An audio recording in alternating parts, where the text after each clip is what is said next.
The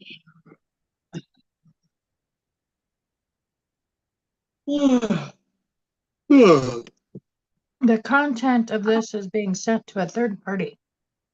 Yes. Just say yes. I did.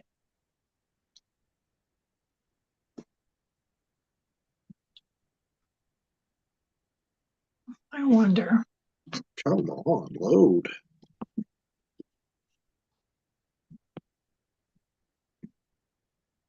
No.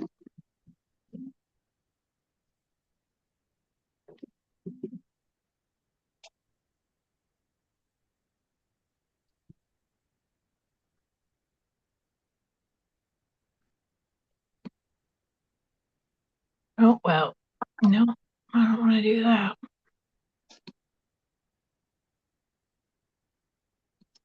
Man. What is up, YouTube? YouTube. Welcome back to another fabulous Tuesday evening, October 1st. It is officially spooky season. It's always spooky season for me. So yeah, gonna get going here in a few minutes. Welcome to the pregame or pre-podcast show. We apologize for last week. Well, I do. It's all my fault. We weren't on. I'll explain here in a little bit. Right now, Michelle has to get her lighting just perfect. Well, it's as good as it's gonna get. It's not as glary with that light on up top. Oh, man. Yeah, so if you're hopping on here, make sure you hit that subscribe button. We are here every week. You can also follow us on Facebook and TikTok on a plethora of different channels. Of course, you can always go to Amazon.com and buy my book. So yeah, get your popcorn, get your drinks ready, cocktails, whatever you want. You know, the other good stuff. Hit the share button. Let's have some fun tonight. We are doing major throwback episode. And if you have no idea who this lady is, then you need to sit down and you're about to find out. It makes me sound bad. She's been a pain in my side for 44 years. Yeah.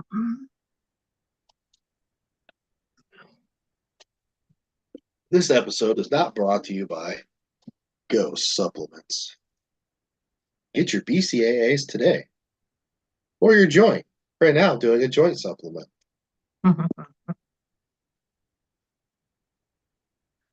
Tonight, I'll do my Z's. Yeah, how do you like that supplement? Do you like it? Do you think it's better than the melatonin? Well, it's got melatonin in it. Oh, does it? I don't like the fact that you have to drink it and like within 3 hours, like I gotta get up and go to the bathroom because you gotta. That's just because you're old. You're older than me by 17 days, so shut up. Now you're old and popped out a lot of children. Yeah, I have popped out babies, and instantly my bladder is now the size of a freaking pea, okay? And it makes me have to pee a lot.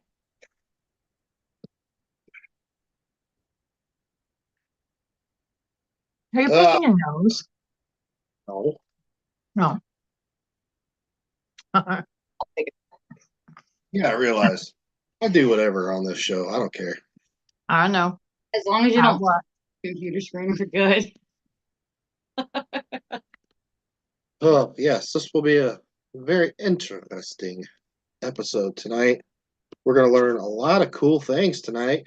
We're going to talk about Reiki or Reiki, however you want to say it, shamanism, mediumship, and a plethora of why she's dealt with me for 44 years.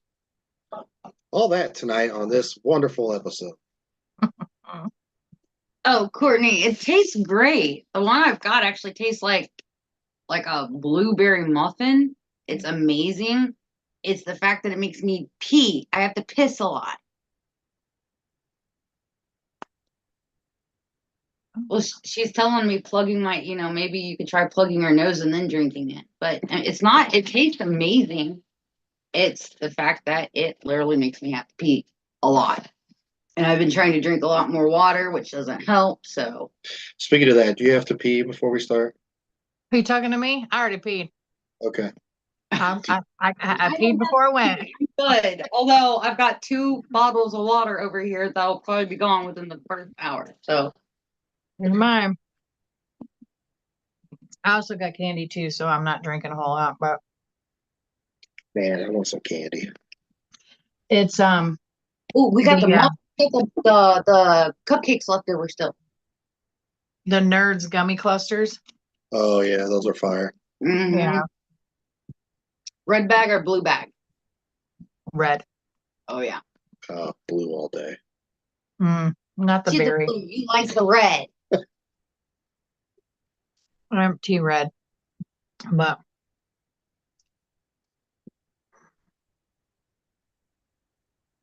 so what's poppin'?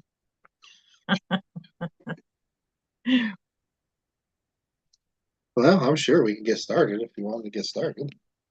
Sure, it's up to you. We can hit the record button. Huh? We can hit record. Hit record. All right, here we go. According to the cloud.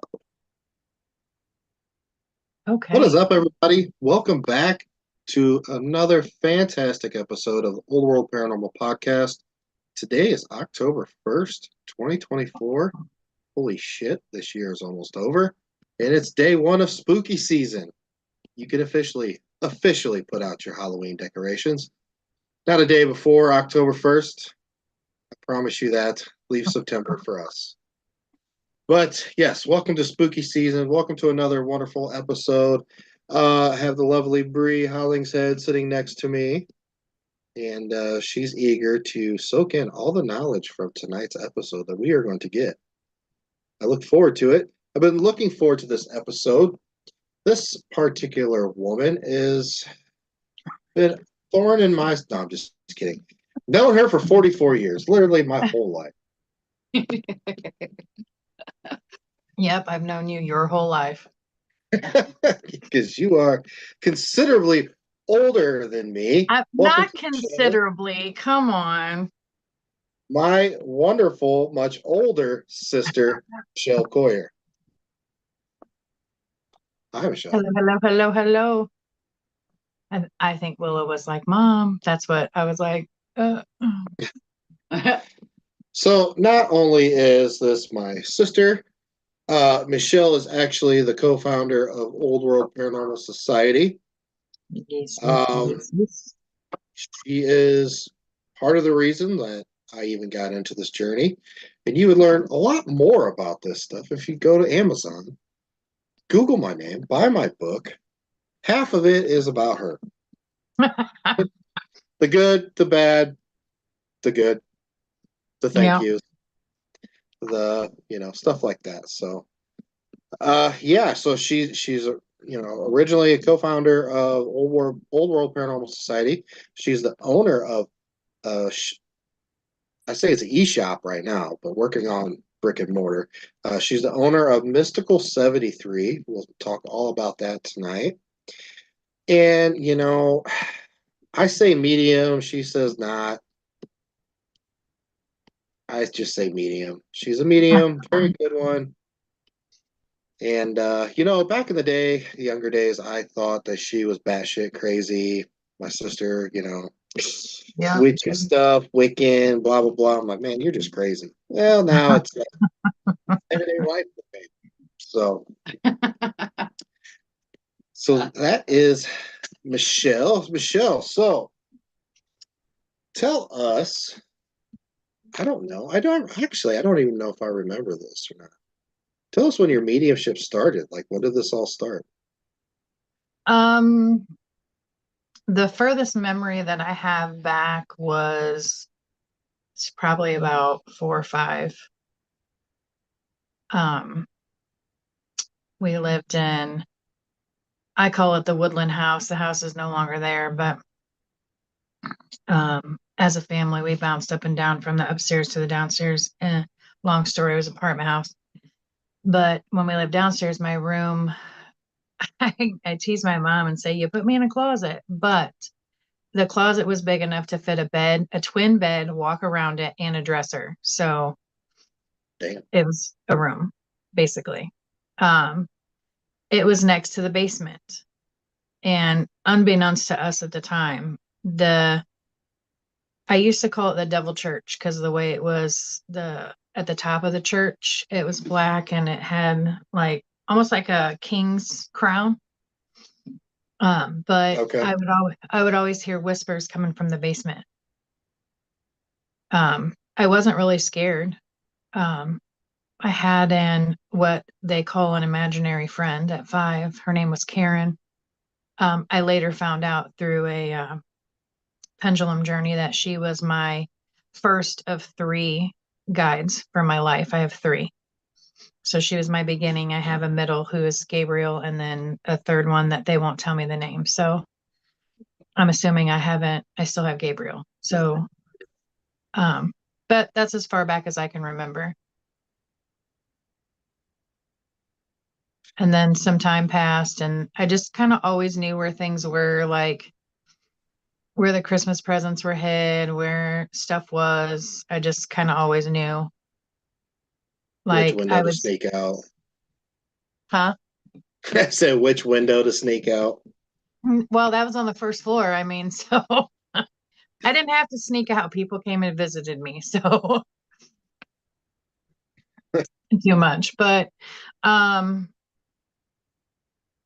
I don't know. I have a lot of memories of special things like that I just know. It's hard to explain how you know when you just know, because everybody asks me, how do you know that stuff?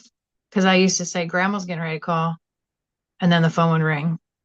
Mom got used to it, but um, I just knew.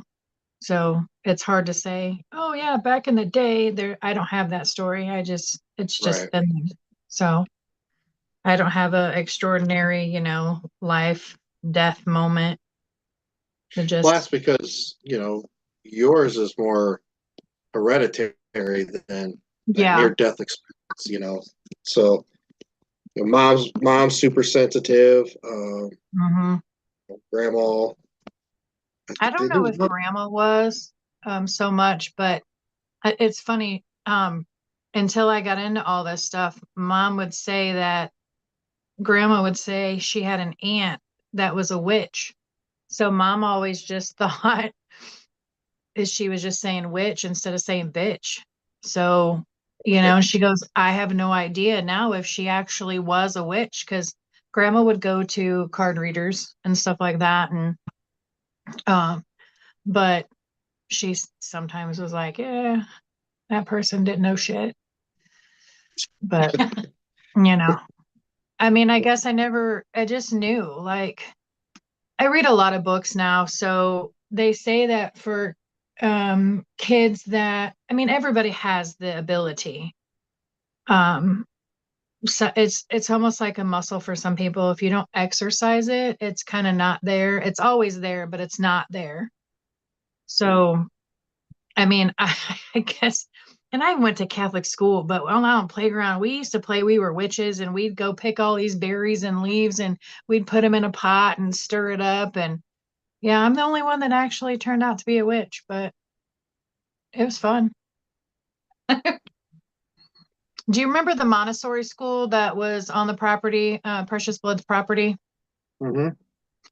Um, we used to always like everybody would be so scared, like, oh, don't look in there, and then they'd run. Oh, seen a ghost, and I'm like, but I really see a little boy, like, and they're like, there's nobody in there, and I'm like, there's a little boy, don't and they're like, no, no, let's run, it's scared. Oh, she's a witch, oh, it's crazy.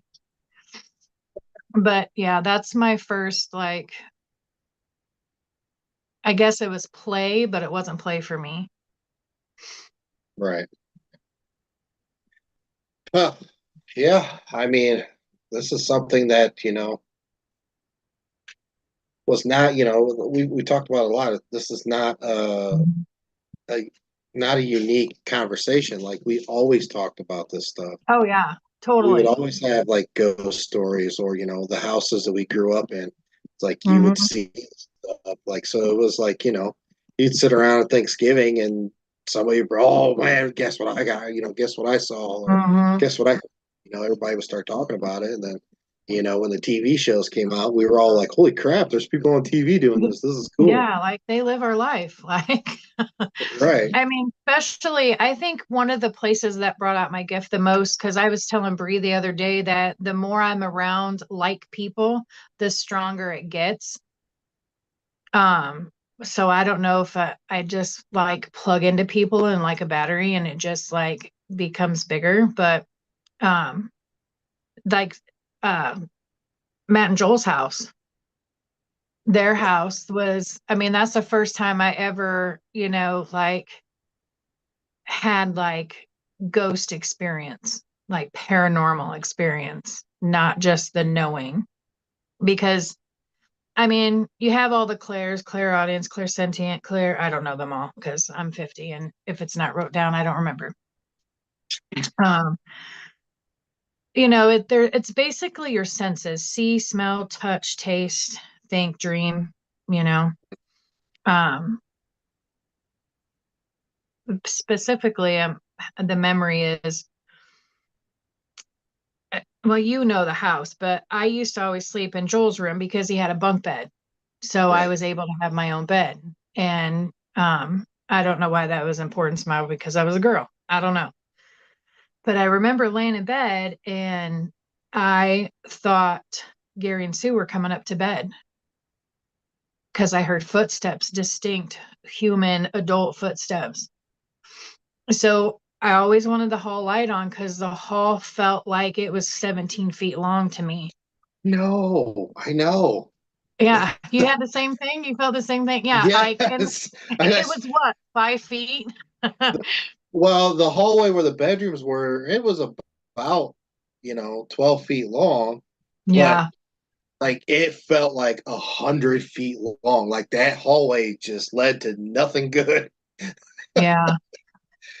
That, The man, footsteps came up the stairs and started to turn, and I looked up thinking to see somebody, and I didn't see nobody, and I still heard the footsteps, but they were coming towards me. I was like, "Holy shit!" And I remember going underneath the blankets, and then it just went away. But that was my first paranormal experience of my whole life, other than voices. yeah, I mean, I don't know how many shadow figures and apparitions and footsteps and Hmm. voices you hear. I slept in that big loft room up there. So Hmm. like those stairs came up into that That room, room, yeah, yeah. and I'm like, this shit in I that mean, creepy ass between the bathroom. I was gonna say between the Michael Jackson performances that we used to do and the footsteps coming up and then the bathroom door slamming shut Hmm. all by itself. I mean, I mean, if you can think about a creepy ass bathroom, it was a creepy ass bathroom, but you know what? It was a godsend compared to the little bathroom downstairs Right. above the basement. Like you really felt like hands were going to come through the cat door and pull you through that damn thing, and you were just going to go into the oblivion. You gone. Yeah, I She ain't mean, I lying, know you don't, folks. but I remember venturing down them stairs one time, and it was because they were downstairs. Gary's band was playing, so I felt pretty safe enough to go downstairs. But I hit that metal step, and I said nope. Yeah. So, Man. It'd be interesting if we ever at some point get back in that house. oh, that would be. I mean, I would love to make contact just to see if is it the same. I always felt like it was a place of coming and going. Right. Um, and particularly in the basement towards the front of the house. But I think that's where they found the bones, right? Yeah, towards the front, yeah. Yeah. So I was like, whoa. So But this house was originally it was a funeral home.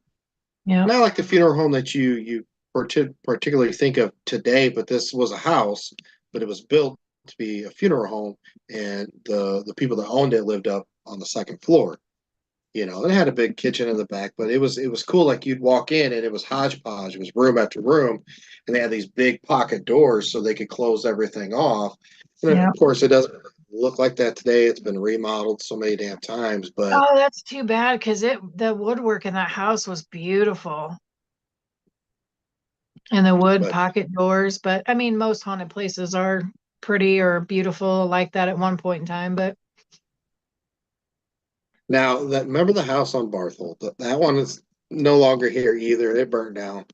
that bitch Um, burned to the ground. I was never so fucking happy. It was on the news, and I'm I like, still burn, have dreams of bitch. that. What? I still have dreams of that house. Really? I do too every now and then. Every now and then, especially that bathroom upstairs, which also felt like it was, 14 by 10, but it was really what, 2 by 3? Like it fit a Yeah, clawfoot yeah. tub, a toilet, and a Just sink, and that was it. You could turn around, and that was it. that. Then Michelle slept on the first floor of this house. She was All older by than me. myself. I had my room upstairs. Mom had her room upstairs. But Next to each other. mine was next to the bathroom, and then it also had the attic access door in it. And of Hmm. course, little old innocent me, only a 4 or 5 year old innocent me, just trying to like hold his teddy bears as matchbox cars and go to sleep. My sister has to tell me how there's monsters and zombies inside the fucking attic space. There were. I would never open it. I never opened it with you though, because I didn't. I felt like if I opened it, whatever was in there would come out. I felt like the only safe room in that house at Barthold was Mom's room. Yeah. Like anywhere else in that house, especially the downstairs bathroom slash mudroom slash laundry room. Slash back door to the alley, the fucking crack alley. Like, who fucking You're builds a sitting house there. like that? It's this big room. There's a door that comes in and there's the door that goes out. But then you have the washer and dryer. And then behind the door, you had a toilet and a shower. But when you sat on this toilet, it felt like you sat on a toilet, but the toilet was in the middle of the room and everybody's looking at you. Yeah, but it wasn't like that. That's what I mean. Of course, my mind back then being so young. And I just always remember sitting on that toilet at night and looking at those little windows, and the fucking moon was always like right there, like looking at me. Hmm. It's like Yeah. werewolf shit. The I would well, have, that room was never a bathroom. When we moved in, it wasn't a bathroom. They made it a bathroom. did they? Yeah, for your dad. Oh, okay. Yeah. We used to play, or we didn't play. Well, I tried to play, but they would play darts. So the dartboard was on that back door, and we'd stand in the kitchen, and that's how we played darts. Gotcha. Yeah. Yeah, I wouldn't remember any of that. No, you probably wouldn't remember the tornado that came through either. I do remember that. Do you remember that? That was Yeah, fucking scary, dude. That was so scary because it was a dirt. Bree, if you could ever think of the most creepiest basement with a dirt floor, that's what we lived above. So were you putting lotion on your skin? Hmm. wait, what? It puts lotion on its skin. Are you talking P. Diddy stuff? Silence of the Lambs. Rams, yeah. It's funny how you went to P. Diddy. I'm like Wake up in the morning feeling like P. Diddy. P. That Diddy. makes so much fucking that song. As soon as he got arrested, I was like, oh, that song makes sense now. There's a lot of songs that make sense now. Yeah. I was actually listening to one on the way to work the other day, and I was like, I need to change this, but oh my God, this lyric. Oh wow. But well, anyway, we won't go into the electric slide. But so long story short, Nick's dad had gotten shot and he was rehabilitating, so he was just learning how to walk. And now there was a couple storms that went through, so sometimes they get mixed in my memory. But the one that comes first, I was older, but when I was younger, mind you, I was only 10 or 11 when we moved in that house. So Nick was 3, 4. No. Yeah. Yeah. So I just remember it storming really bad, and the power went out, came back on. So mom started getting Nick's dad ready, and she was like, if we have to go to the basement, you have to grab your brother. So I'm like, okay, like I already dropped him down the basement steps once. Like, Yes, people. thank, People. thank Is this God. when you were the Michelin baby? She tried to Yes. more than Yes. once in our life. So I'm thinking, thank God he can walk, but he didn't want to walk. He was scared. He wanted me to carry him. So I carried him downstairs. And Nick's dad had a Nova and he had the seats out of it and they were in the basement. So we had somewhere to sit. And so when you watch the movie Twister and you see them go, the very first one, and they go in the cellar and you can see the stuff flying around outside the window, that's what it was like. Plus, there was water just gushing in that window because it was broke. So water was just funneling in, and Nick's crying and he's upset, and I'm worried about mom, and she's trying to get his dad down the steps, and they get halfway down and the lights go out. We lost power.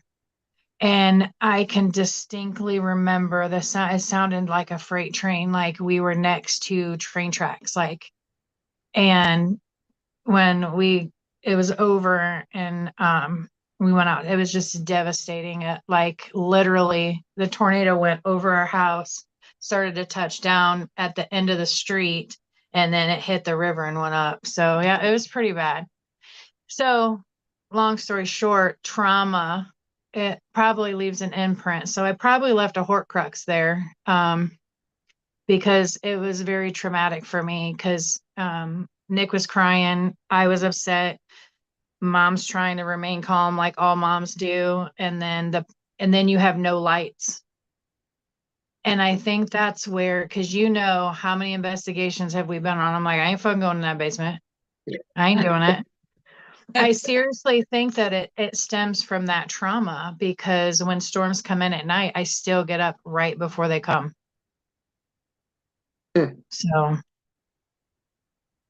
if I left a Horcrux, it's there. Can you explain for those that are watching what that means? What, a Horcrux? Yes. So first of all, that's off Harry Potter. And basically, it's not too far off the real thing. A Horcrux means that on Harry Potter, it means that you've done an unspeakable act, which is murder, and that leaves you a part of your soul in that thing. Well, when you go on haunts and you see, you know the difference between an active haunt and a residual haunt. So the residual is like a Horcrux, is what I'm talking about, is that there's been so much trauma at a place that it's just put on loop. Mm-hmm. So that's what I call Horcruxes. I understood it, but I just figured for those that are listening that might not. I get it. That's like I'm doing a book club class, and the book I chose it's probably backwards, but it says Everyday Witch from A to Z. And I chose it because it explains everything, like all the words, and like, what's an athame? Why do you use incense? What's sabbats? What's espates? What's this? What's that? Well, they call them mundanes in the book. That's non-magical people are mundanes. I don't like that word. I crossed it out and put muggles. Because muggles just makes more sense. I mean, everybody understands that, you know. I always say I don't want to live in a Harry Potter world. Oh, it'd be beautiful. You chose this life, okay? What is it you always tell me? You chose the life you have before you got it. Like, you chose. You chose it. What's the lesson you gotta learn? That you're going to be with me. Way to make me eat my own words. I appreciate that. Yep. Love Yeah. you. So the house on Barthel, why it still haunts my dreams. I mean, I have vivid dreams of Yeah. that. The house no longer stands. I don't know if they rebuilt anything there, but that'd have been one where it's like I'd have loved to go back at some point. Same with the house on Andrew Street. I would love to Mhm. go back to it just to see. I mean, now that we understand everything for the most part, we're always obviously learning more and more, but considering the time we spent there and the ages we were versus now, you know, Mhm. I almost just want to write a letter. Just Yeah. whoever there, just write a letter and be Remember, I used like, to talk about that. Write a letter and be like, dear sir or ma'am, this is who we are. This is what we're about. We'd love the opportunity to. I never got around to doing it.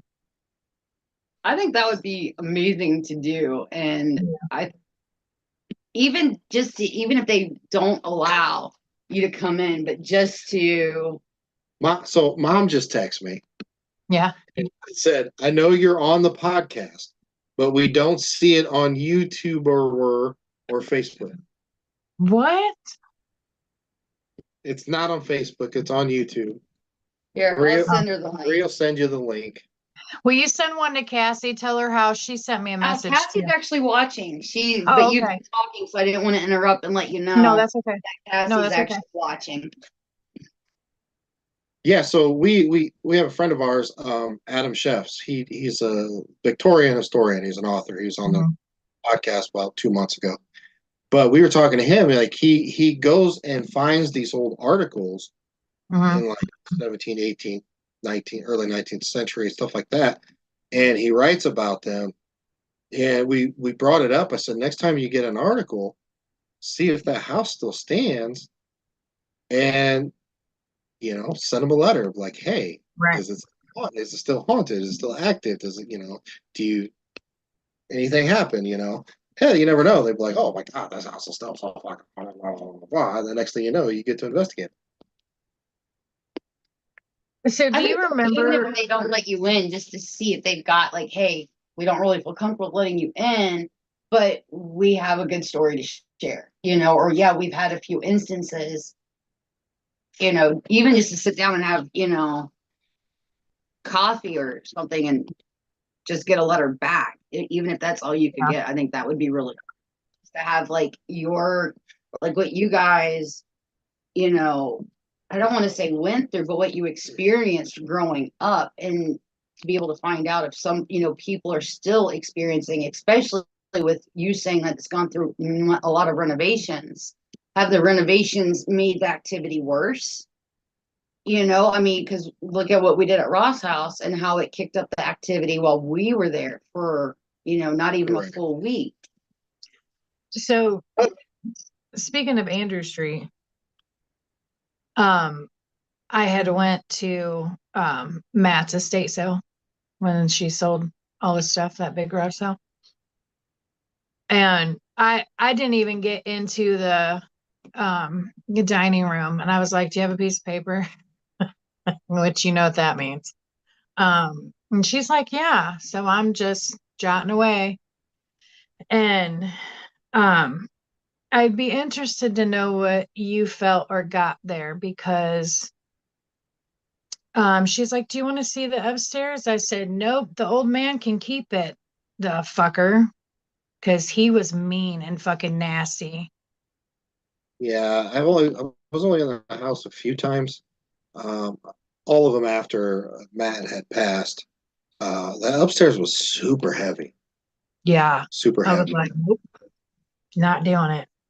I knew you had went, and I don't know about if you did a spirit session or whatnot, but um she took me into the basement afterwards. I definitely could feel Matt down there, but he wasn't there, but I could feel him there, his presence, and read some of the energy, and which gave Sue some comfort, which was nice.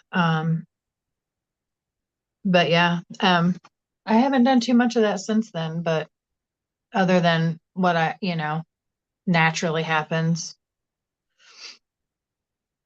I didn't. They asked me if I would want to go over there and investigate, Mhm. and I couldn't bring myself to do it. Yeah. But I am curious because the person I'm talking about is my cousin Matt, the Matt that referenced the house on Andrew Street that my sister and I was there more because my dad lived there after my mom and dad got divorced. I said my mom. Um, She's your mom too. but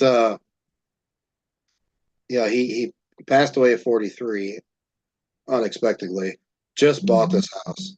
Um, I don't know. I'm curious because I know he had reached out to you Mhm. for his death because Matt was on our team he was off and on our team for a while. So and Matt was into this stuff.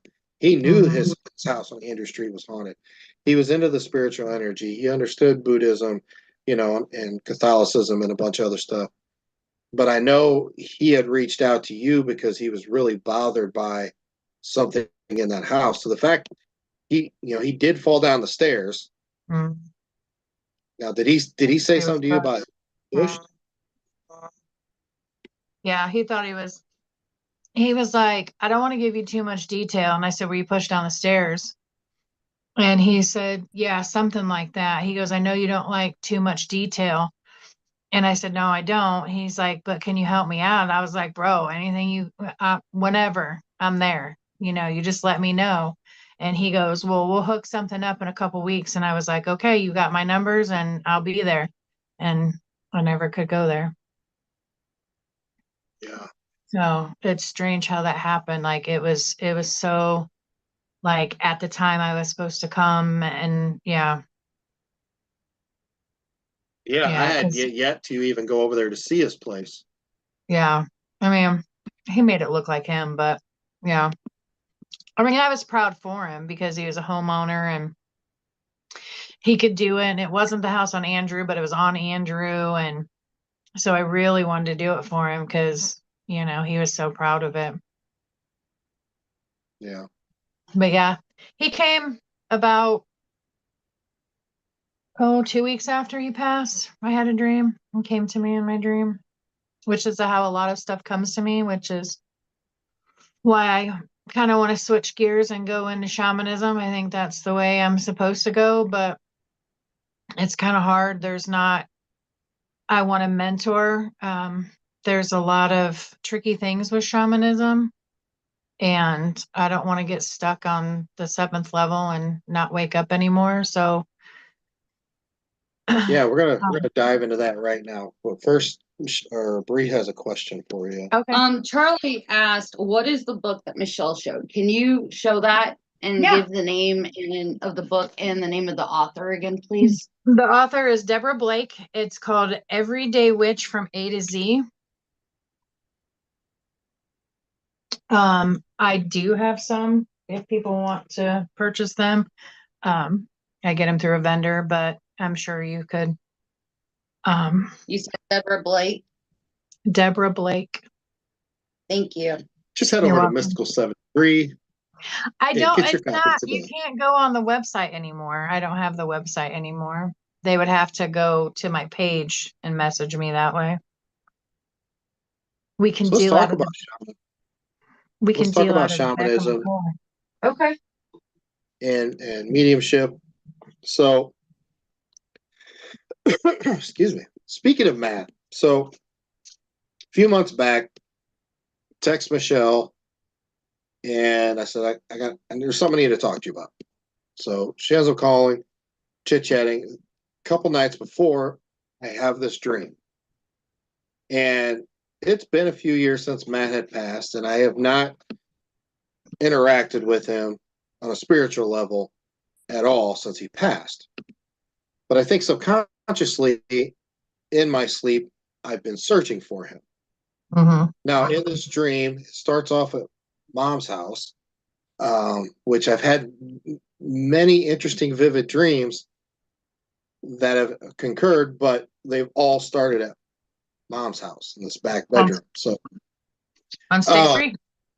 yeah, Okay.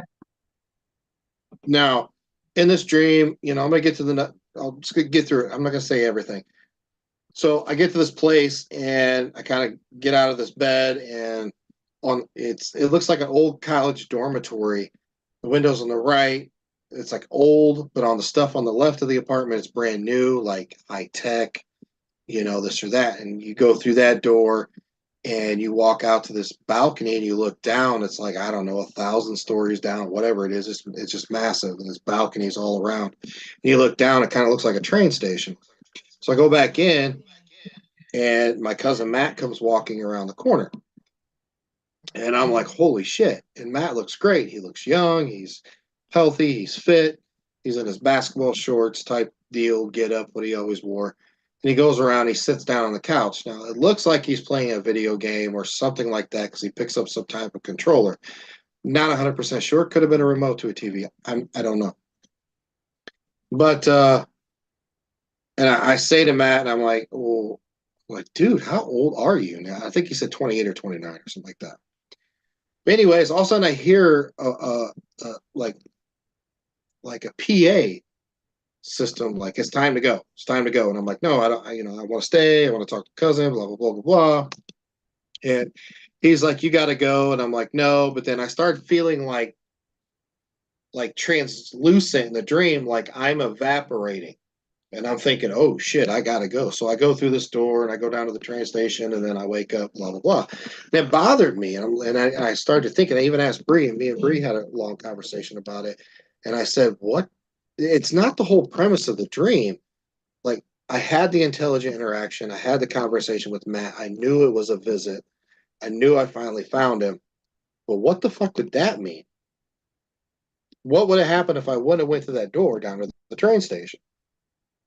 So hence why I want to talk to my sister. Now, this leads into what shamanism is. And I'll let Michelle explain what the definition of actual shamanism, what the fuck is it, and how cool it is.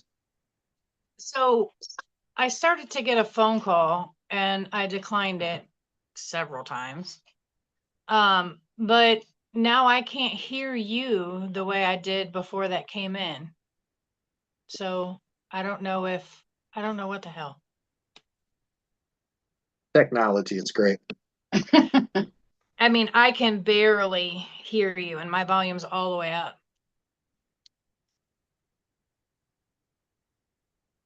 I don't know. Where did you go? Oh, shit. There you are. Welcome to the shit show, guys. This brings me back to the old days where Michelle and I used to do StreamYard episodes. Yes, but we were next to each other in the same room. Which was not always a good thing. We once were laughing so hard at something on this show, we both got up and walked away from the computer, and like everybody's just like staring at the background, and they can hear us just like dying laughing. Down out there. Yeah, you can still actually watch some of those episodes on our YouTube channel. We filmed like 80 some episodes. And it was cool. And we would have a different topic every week, and we'd supposedly research and study. We did. So what is shamanism? More than others. Can you hear me? Well, I can hear Mom's phone louder than I can hear you right here. And she's out in the living room. Mom, tell her to ask her. Wait, should I text Mom? What is shamanism? Here, I'll text Mom. Yeah, ask Mom. You can only imagine how Thanksgiving dinners and birthday dinners go in this family. Oh my gosh. Sorry, I'm trying to Willow's watching and her phone shuts off at 8, so she wants to watch on her phone. Hit it. Yeah, I just texted Mom. So basically, I mean, I looked a few things up and I found out some things I didn't know. I knew shamanism is a religious practice, basically. What if she were to I'm leave and sorry. come back? My dad's whatever. I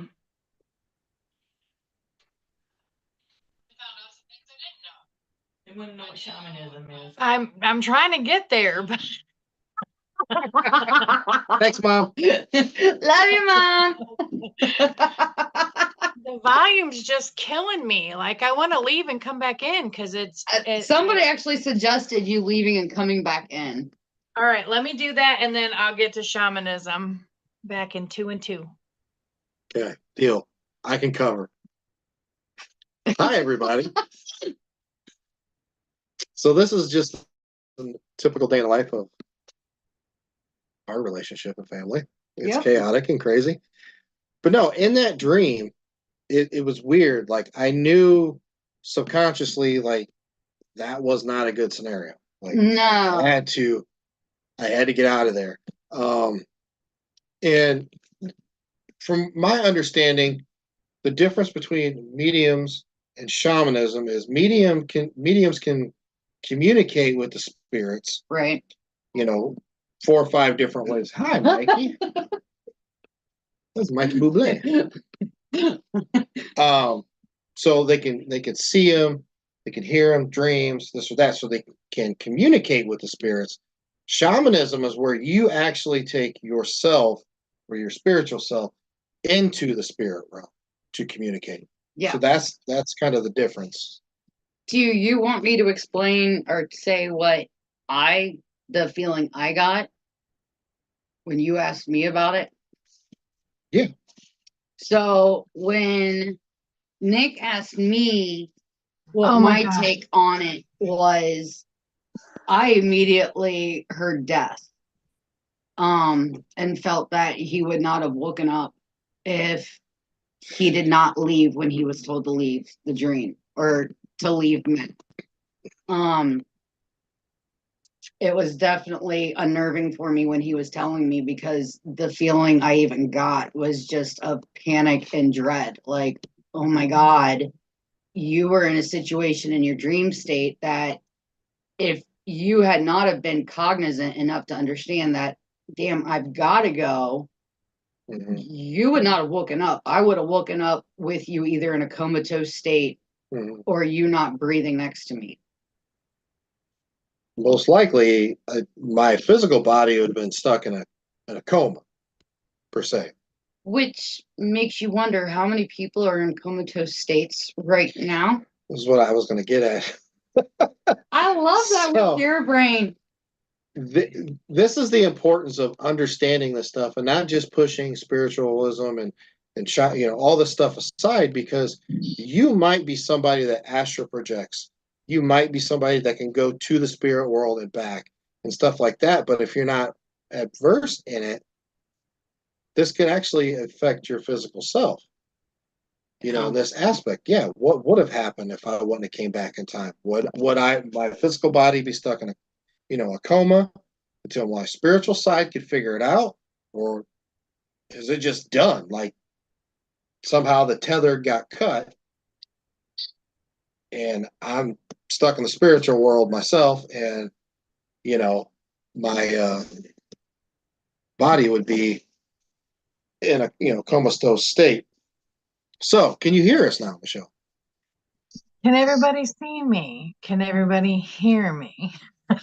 We can hear you and we can see you on our end for sure. Okay, So if we perfect. can, And I the know sound they is- will be able to.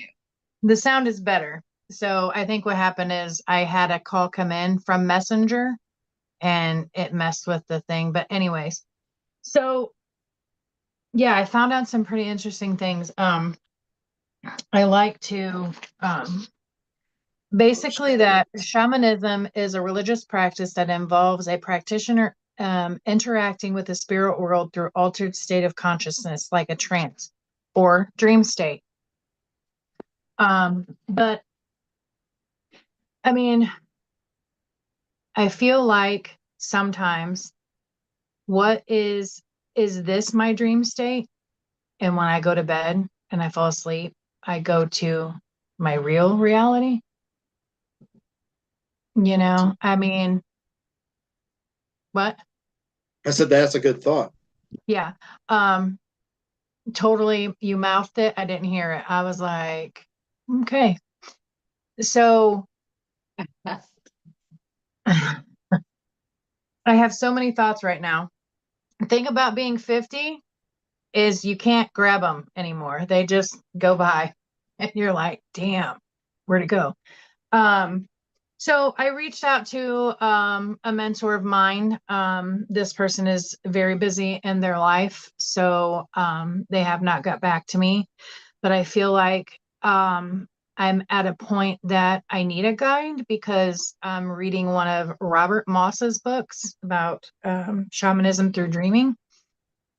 And I found out there's 7 levels, and you can get stuck in the 7th level if you're not with an experienced traveler that can bring you back. And to me, that's scary. I'm not fearful of it. I still have a lot of things I want to do. So um, I'm not saying I want to take peyote. I have done a little acid in my day, but I would like to travel. So, and in an induced state like that, but with people who know what they're doing.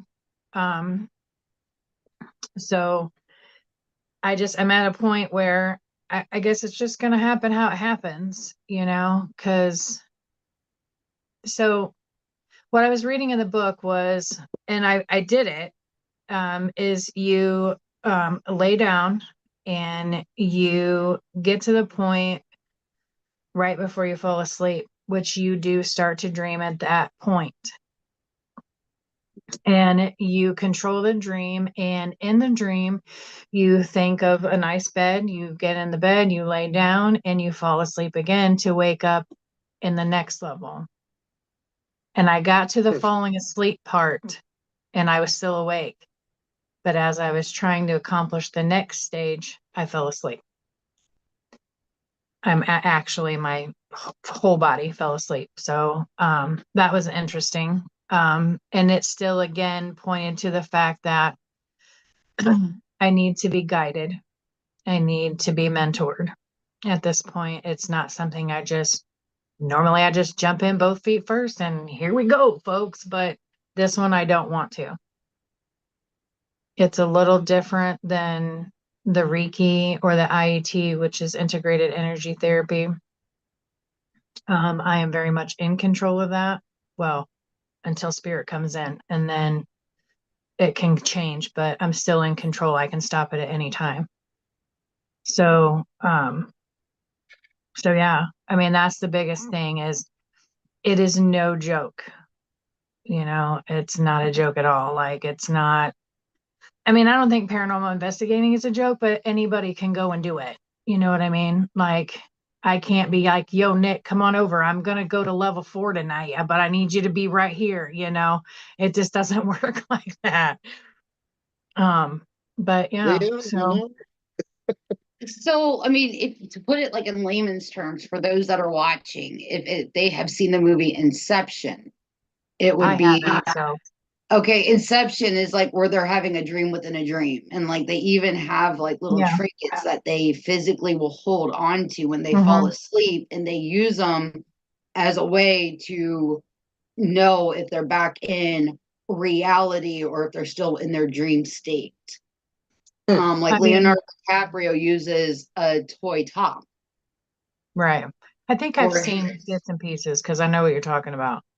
I want to say it's kind of like that, but it's mind. It's you go through the exercises, and each time you master each level, you know where you're at, and because you've mastered each level as you go.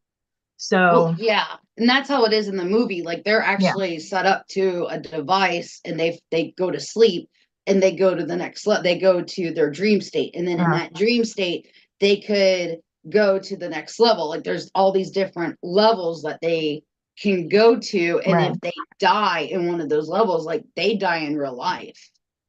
It's actually quite interesting. If you guys haven't seen it, I don't know if I highly recall suggest. seeing that. I might have to watch that. I don't know. I'm like, Okay, let's this is gonna sound old for all the kids out there, but we got the DVD. It's not Blu-ray either. Oh, well, then it's really old. right? So we do So, have the movie. We're gonna have to watch. 7 levels. Are they named different levels for a reason, or is he? I mean, I think they are. I haven't gotten that far in the book, and it's been so long since I did the exercise, I don't quite remember. If you give me a second, I can find the book. So you also have. I wonder what the significance is on the 7, because you talked about the 7 main chakras. It seems like 7 is, and even like biblically, like that's a holy number. Right. So Lucky number 7. Oh my Yeah. gosh, don't get me started. but I mean, Is that a like ghost? I think Where? it's Did you hear that voice? Yeah, no, I didn't.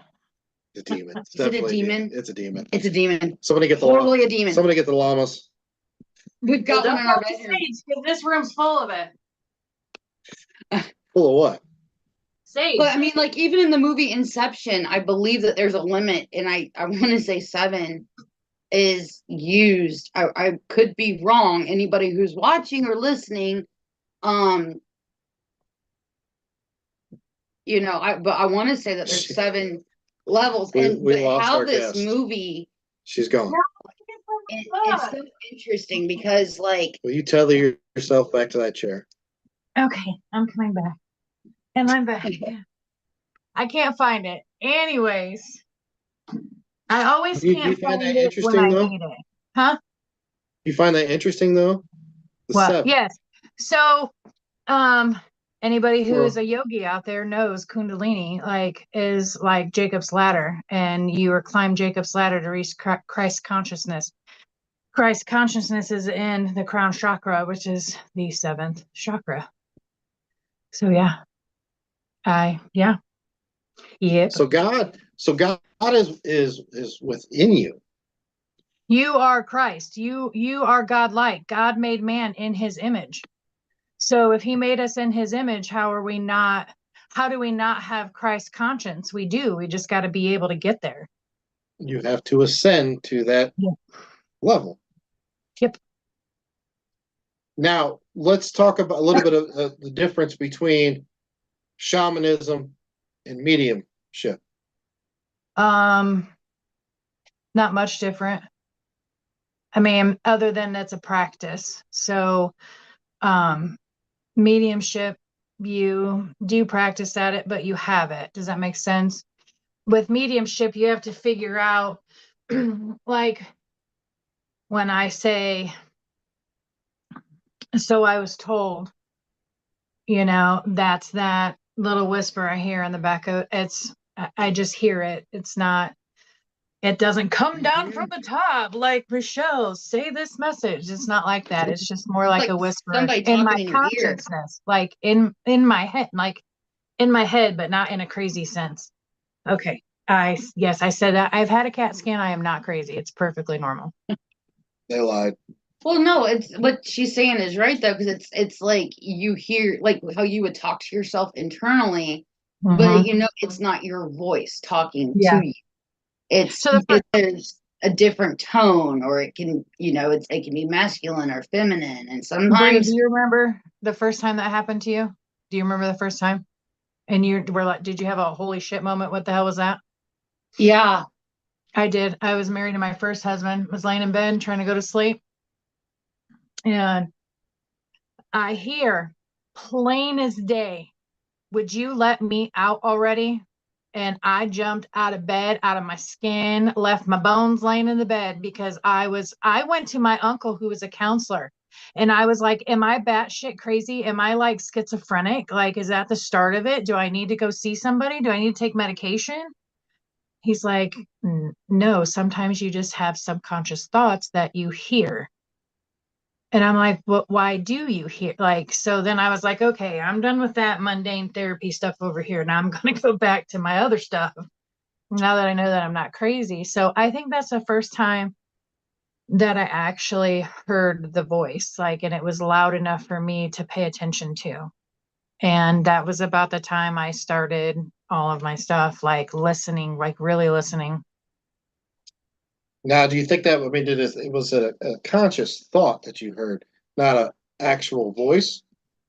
It was both. It was like I heard it here and here. Like, I mean, it just boomed and it scared me because it was my voice, but not my voice. Like, I guess if I was somebody else, like, so I mean, seriously, I did think, oh my God, am I starting what is it? Dissociative identity disorder? Am I, creating another personality? Like, We need to write down all these disorders that she has. I've always thought of it as, we kind of was talking about this when you left to come back in. The difference between mediums and shamanism or shamans. Um, Mediums can communicate with the spirits on this plane, our plane, via voice, seeing, hearing, this or that. You're communicating with spirit, but you're here on this plane. Shamanism is where you actually take yourself, your spiritual self, and you go to the spirit plane to communicate.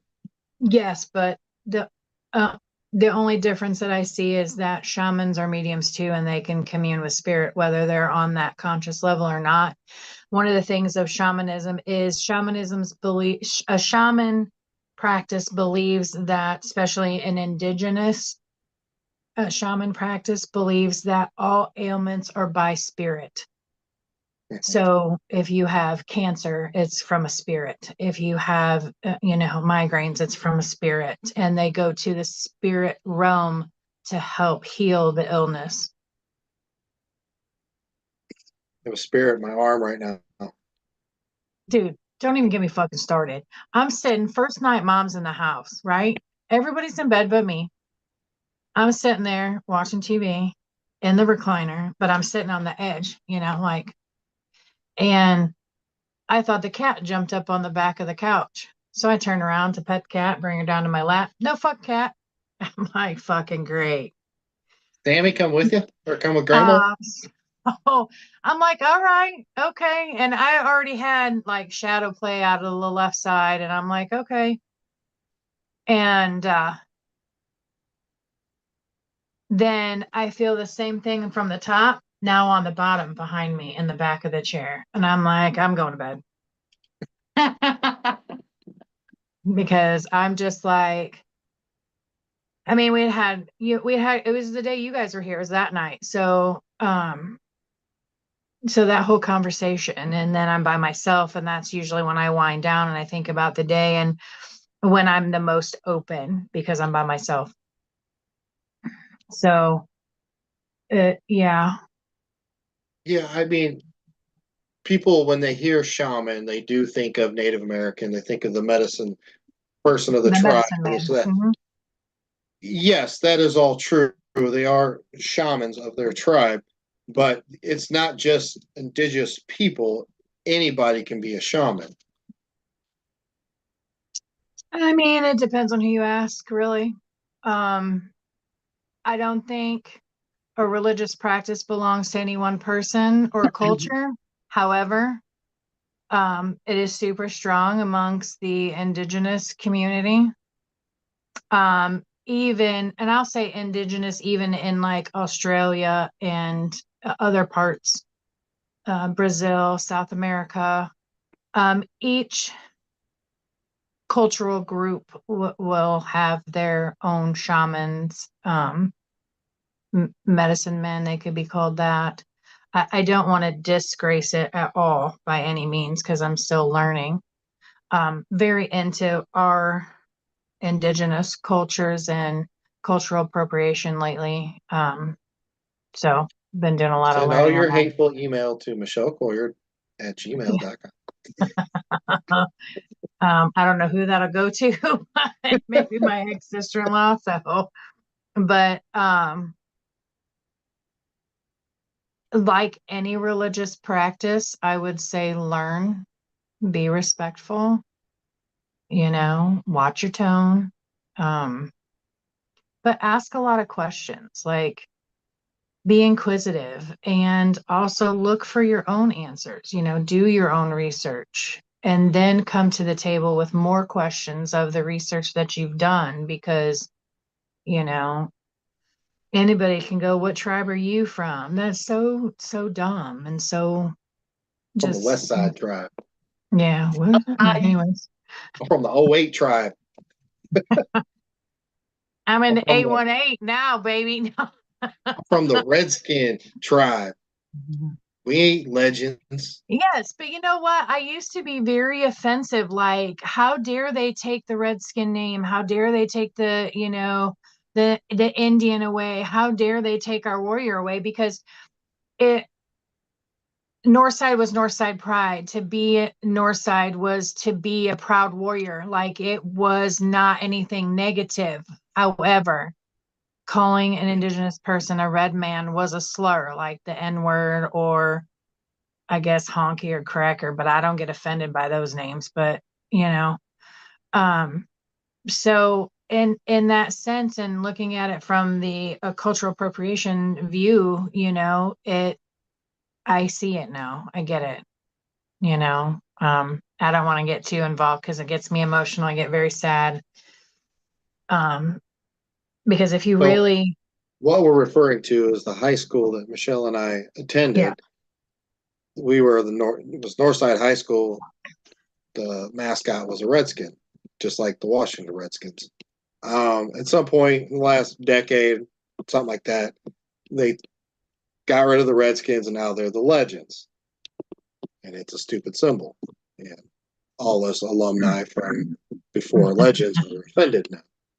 We were proud Redskins. We were proud River Rats. yes. But, even before that, it was Northside River Rats, So, I mean, I don't think they know who they want to be. I just don't think a Phoenix is appropriate, but I don't go there anymore. So, She ain't went there since the last century. yep. She had to pause for a second. Well, no, because I found this. It says the origins of shamanism stem from, and I will apologize for my squirrel moments. It's just how I work. Stem from indigenous peoples of the far northern Europe and Siberia. Spirits exist and they play important roles both in individual lives and in human society. The shaman can communicate with the spirit world. Spirits can be benevolent or malevolent. The shaman can treat sicknesses caused by malevolent spirits, which is what? Exorcisms. The shaman can employ trances inducing techniques to incite visionary ecstasy and go on vision quests, basically taking, the special sauce. The shaman spirit can leave the body to enter the supernatural world to search for answers, that's where the 7 layers stem from, where you go searching through the 7. Shaman invokes animal images as spirit guides, omens, and message bearers. The shaman can perform other varied forms of divination, scrying, bone throwing, and sometimes foretell of future events. Now that's overseas. The American, I don't like to say Indians anymore because some of them don't like it. So the indigenous people to America, They like it when they shamanism. take your money at the casinos. Well, they have to make money somehow. Anyways, shamanism constitutes the most important aspect of the religious life. The shaman is characterized by a supernatural power acquired as the result of direct personal experience, whether this power is obtained spontaneously or after a voluntary vision quest. The future shaman has to undergo certain initiatory trials. In general, shamans in these groups utilize their power in such a way as to affect the whole society. The shaman's principal function is healing, but important roles may also exist in other magico-religious rites related to communal hunting, secret societies, and mystical movements such as ghost dancing. And then it goes into the shamans in South America or more like sorcery. I mean, so if you think about it, basically you're walking in between worlds your healers, your community advocates. I don't want to say like priests, but in that sense, every religion Yeah, has so that. I was getting ready to say that. So you have people that can do this stuff on a spiritual realm. They're healers, this or that, Mm-hmm. aka another acronym for priest. I don't know if I go that far. Well, you think about it, like you I go to mean, I see the correlation, but you see the correlation, like you go to church, you're asking Mhm. the priest to pray upon you or pray on you. He reaches his hand out like he's healing you. Oh yeah, laying the hands on. Oh yeah, totally.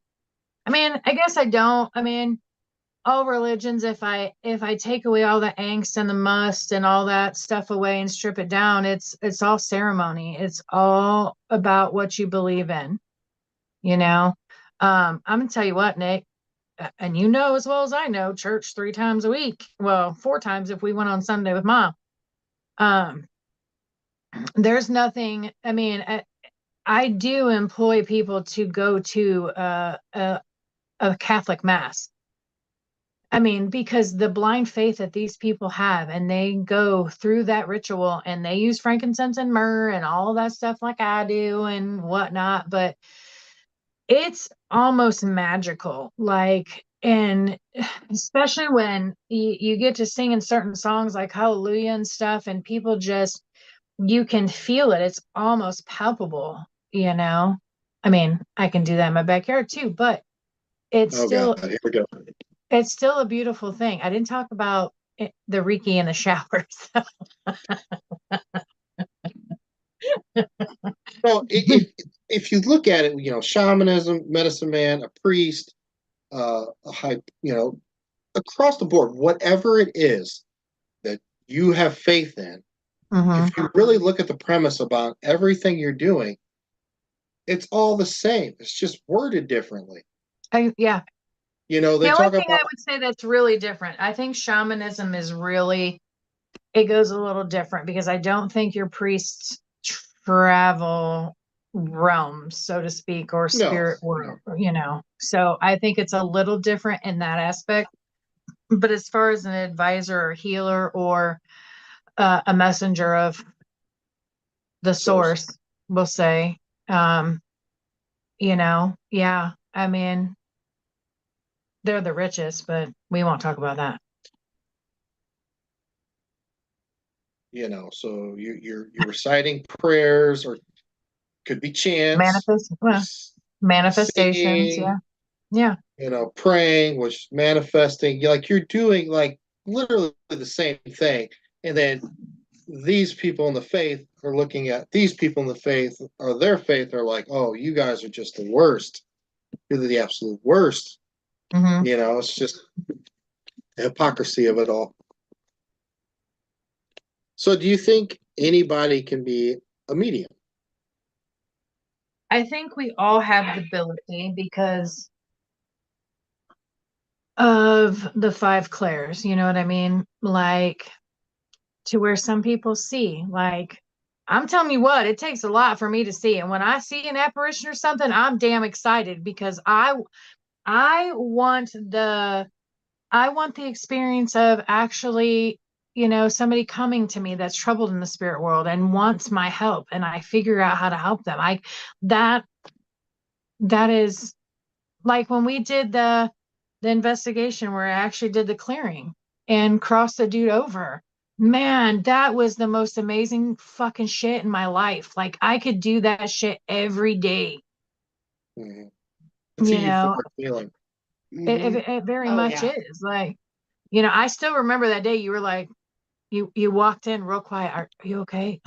And I'm like, yeah, um, but it's a beautiful thing to be able to open that door and help.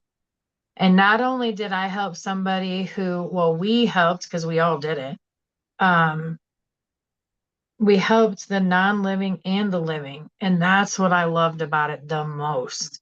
And I could do it every fucking day.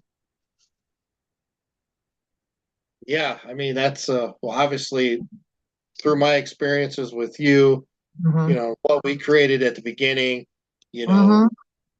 to what we had established, and then, you know, now to the present day, you know, meeting Bree, and then her awakening and mediumship just blossoming, and now it's Mhm. progressed to the point where I'm getting her to cross people over, Mhm. just like I don't have to assist, and you know, now it's cool. It's really cool, and it's a very euphoric feeling. And a lot of people don't take the opportunity or the time to learn this stuff. You just want to go Mhm. there and, oh my god, I got a lot of ghosts. Yeah, Mhm. talk. I mean, anybody can do that shit. Anybody can be Zach Baggins. Mhm. Hmm. Well, okay, he's a little bit smarter when it comes to money, but and he can tell a story. But He's a good it, entertainer. yeah, and it's another thing to be able to sit down on a couch and listen to these people who feel like they're being tortured and they're fucking afraid, and they would give their left arm to have it all just go away, and to be able to help that. Um, yeah, your dolls distract me in the background. Sorry. Those aren't the only ones. We got a couple more too off to the side. Yeah, I know your little butterfly girls over there. Yeah. I mean, I don't even know where to even go about that conversation. Like at the beginning, us just trying to not only figure it out, but try to figure it out to the point where you know you were doing something good. You weren't going to Mhm. make it worse. Yeah, that's what Wagner Street did for me. That was like, yeah, this is what I want to do. Like, that's what sealed the deal, you know? Or as Gabby said to Joe, I want a professional opinion. So, Not only I mean, but really, I'm glad, I mean, to talk about the elephant in the room, I am glad you got to experience going in a different way, because you got to meet different witches, different mediums, different investigators. Like, it totally opened your world up completely to what's out there other than just what's here in Fort Wayne, Indiana, in your house, in your town. Like, so yeah. I'm very thankful that you got to do that, just so you could experience that and do that. That's amazing. I don't like the limelight so much. I mean, I'm a ham and I'll cut it up just like, but I was always one person at a time, kind of person. Um, Well, yeah, I mean, not only this, we always just, our thought process was different. mhm, Yours was smaller, mine was, my thought process was bigger. I wanted to do more things. I mean, I'm glad, you know, we had that long talk, and I mhm. said I wouldn't change any of it Yeah, other than, you know, obviously us going through what we did for a couple of years. But, yeah, you know, I would not, I wouldn't be as knowledgeable as I am today if I would have just mhm, stayed the course. right. I needed to experience it on so many different levels, so many different aspects, so many different people, you Mhm, know. But what always made me feel good was when people would compliment the thought process of what Old World Paranormal Society would do in mhm. cases and this or that, and people understanding the reputation that we had, and Yeah, people would seek out. But that came from the beginning, yeah. the structure that me and you created on how we thought one things should go, Mhm, you know, in every aspect. That was, to me, that was always a good feeling. yeah.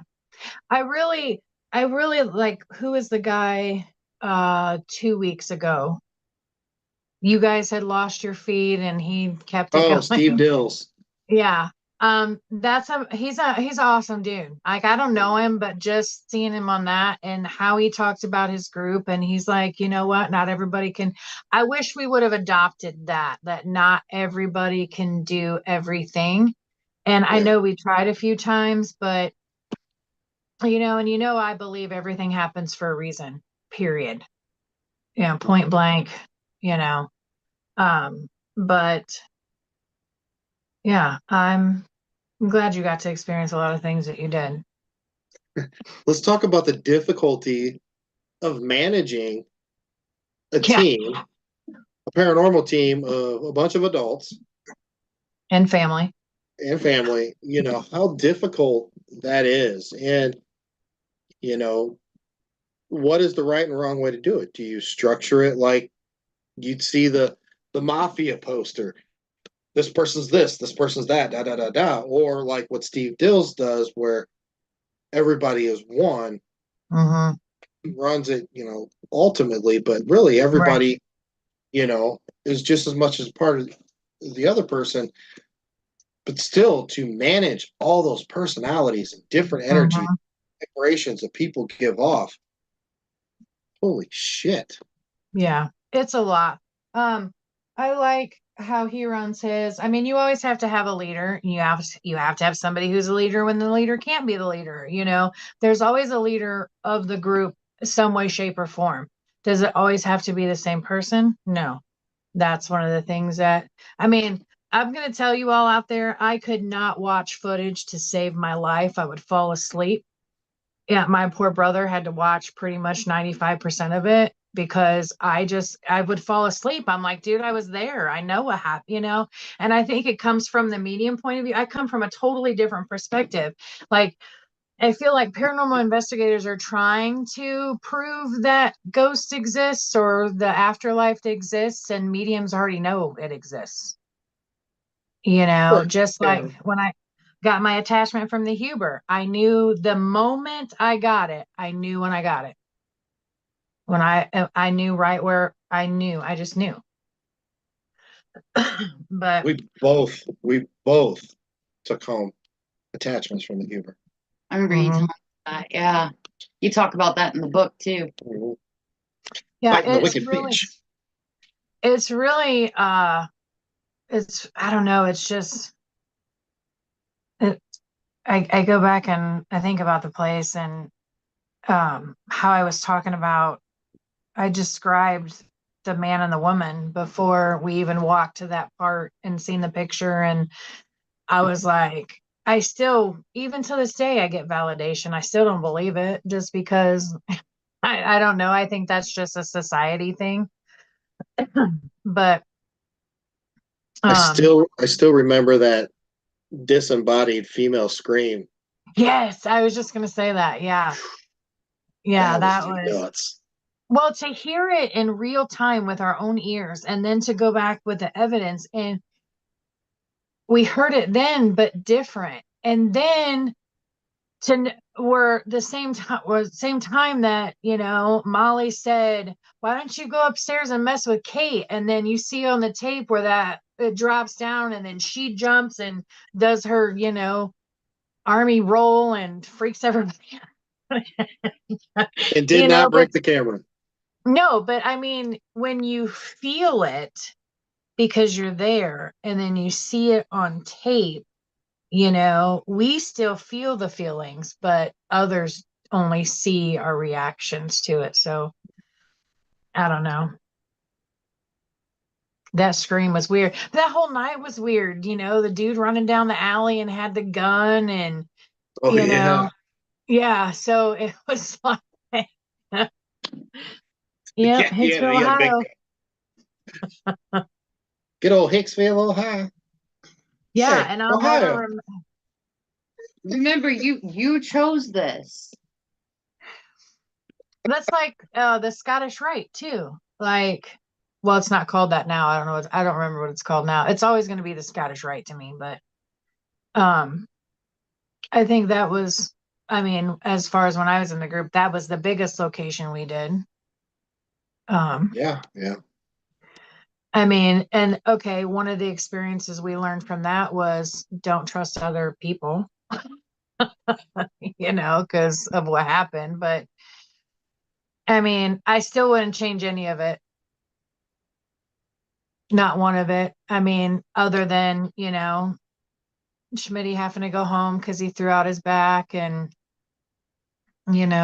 just, um, I don't know. It's just you dancing on stage with, and then having the REM pod session where it completely answered my questions. I mean, and just watching everybody trickle in to, see and be a part of what was going on. And just, there's a lot of it that's nostalgic. I mean, when you think back on things like, anyways, that's not medium or metaphysical stuff. So, I mean, I guess it is in a sense. Like I was telling Bree that I used to wear stones and I gave everybody a stone. And, I had these little like rituals before. And I know you felt like the sage hindered us.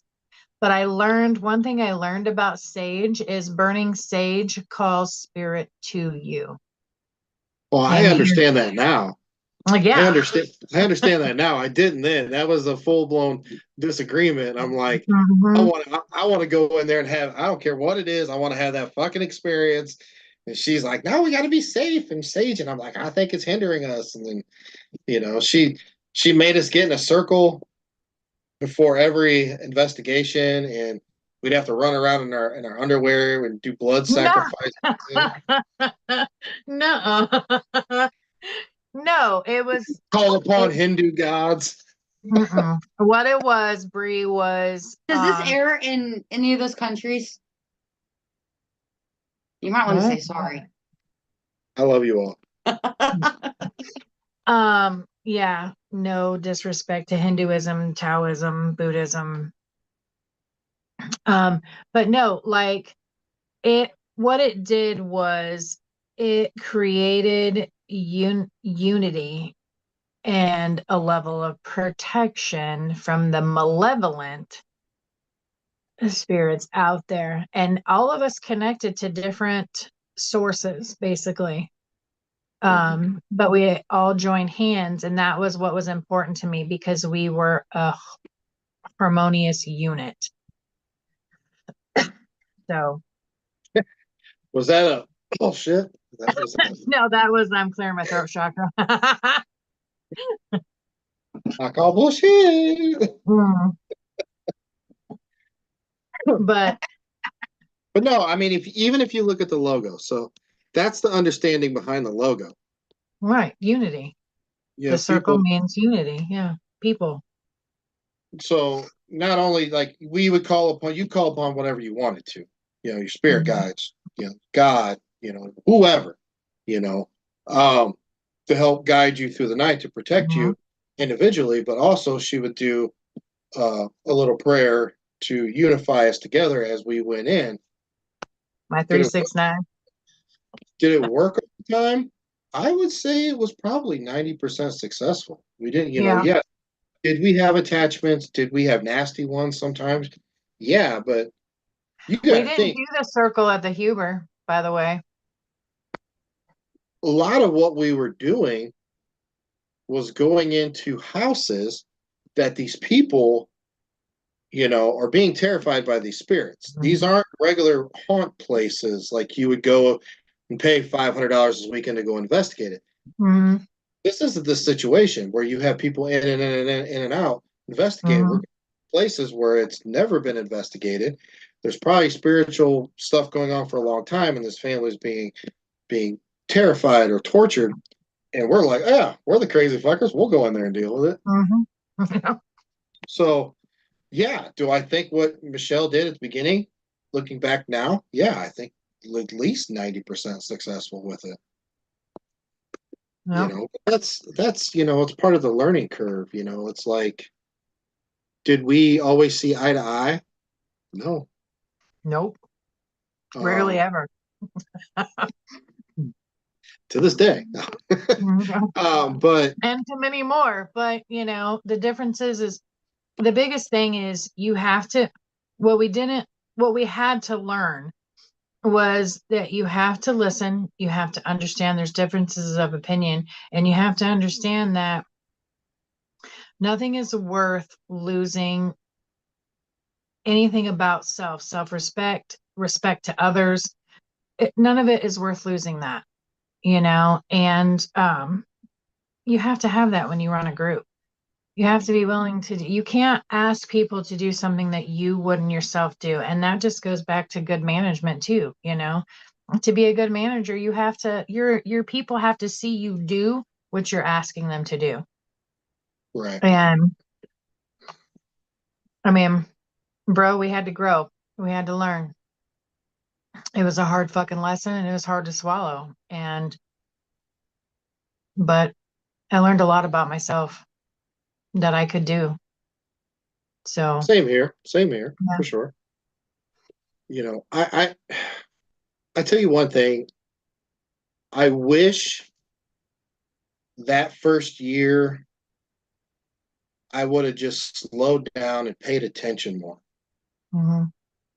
I wanted, because the adrenaline, the euphoria of starting a team and bringing people together and buying little pieces of equipment, and then we Mhm. finally get T-shirts, and and you come together, and it's this collective group that have come together for the same thing, and to go out there and your adrenaline's pumping because it's still new to you, and you're going Mhm. into this deep, dark, creepy place, or you're going in to do a residential case, like that adrenaline, like it's no longer here. I wish I could have bottled it up, like, Right. that adrenaline will get a little bit.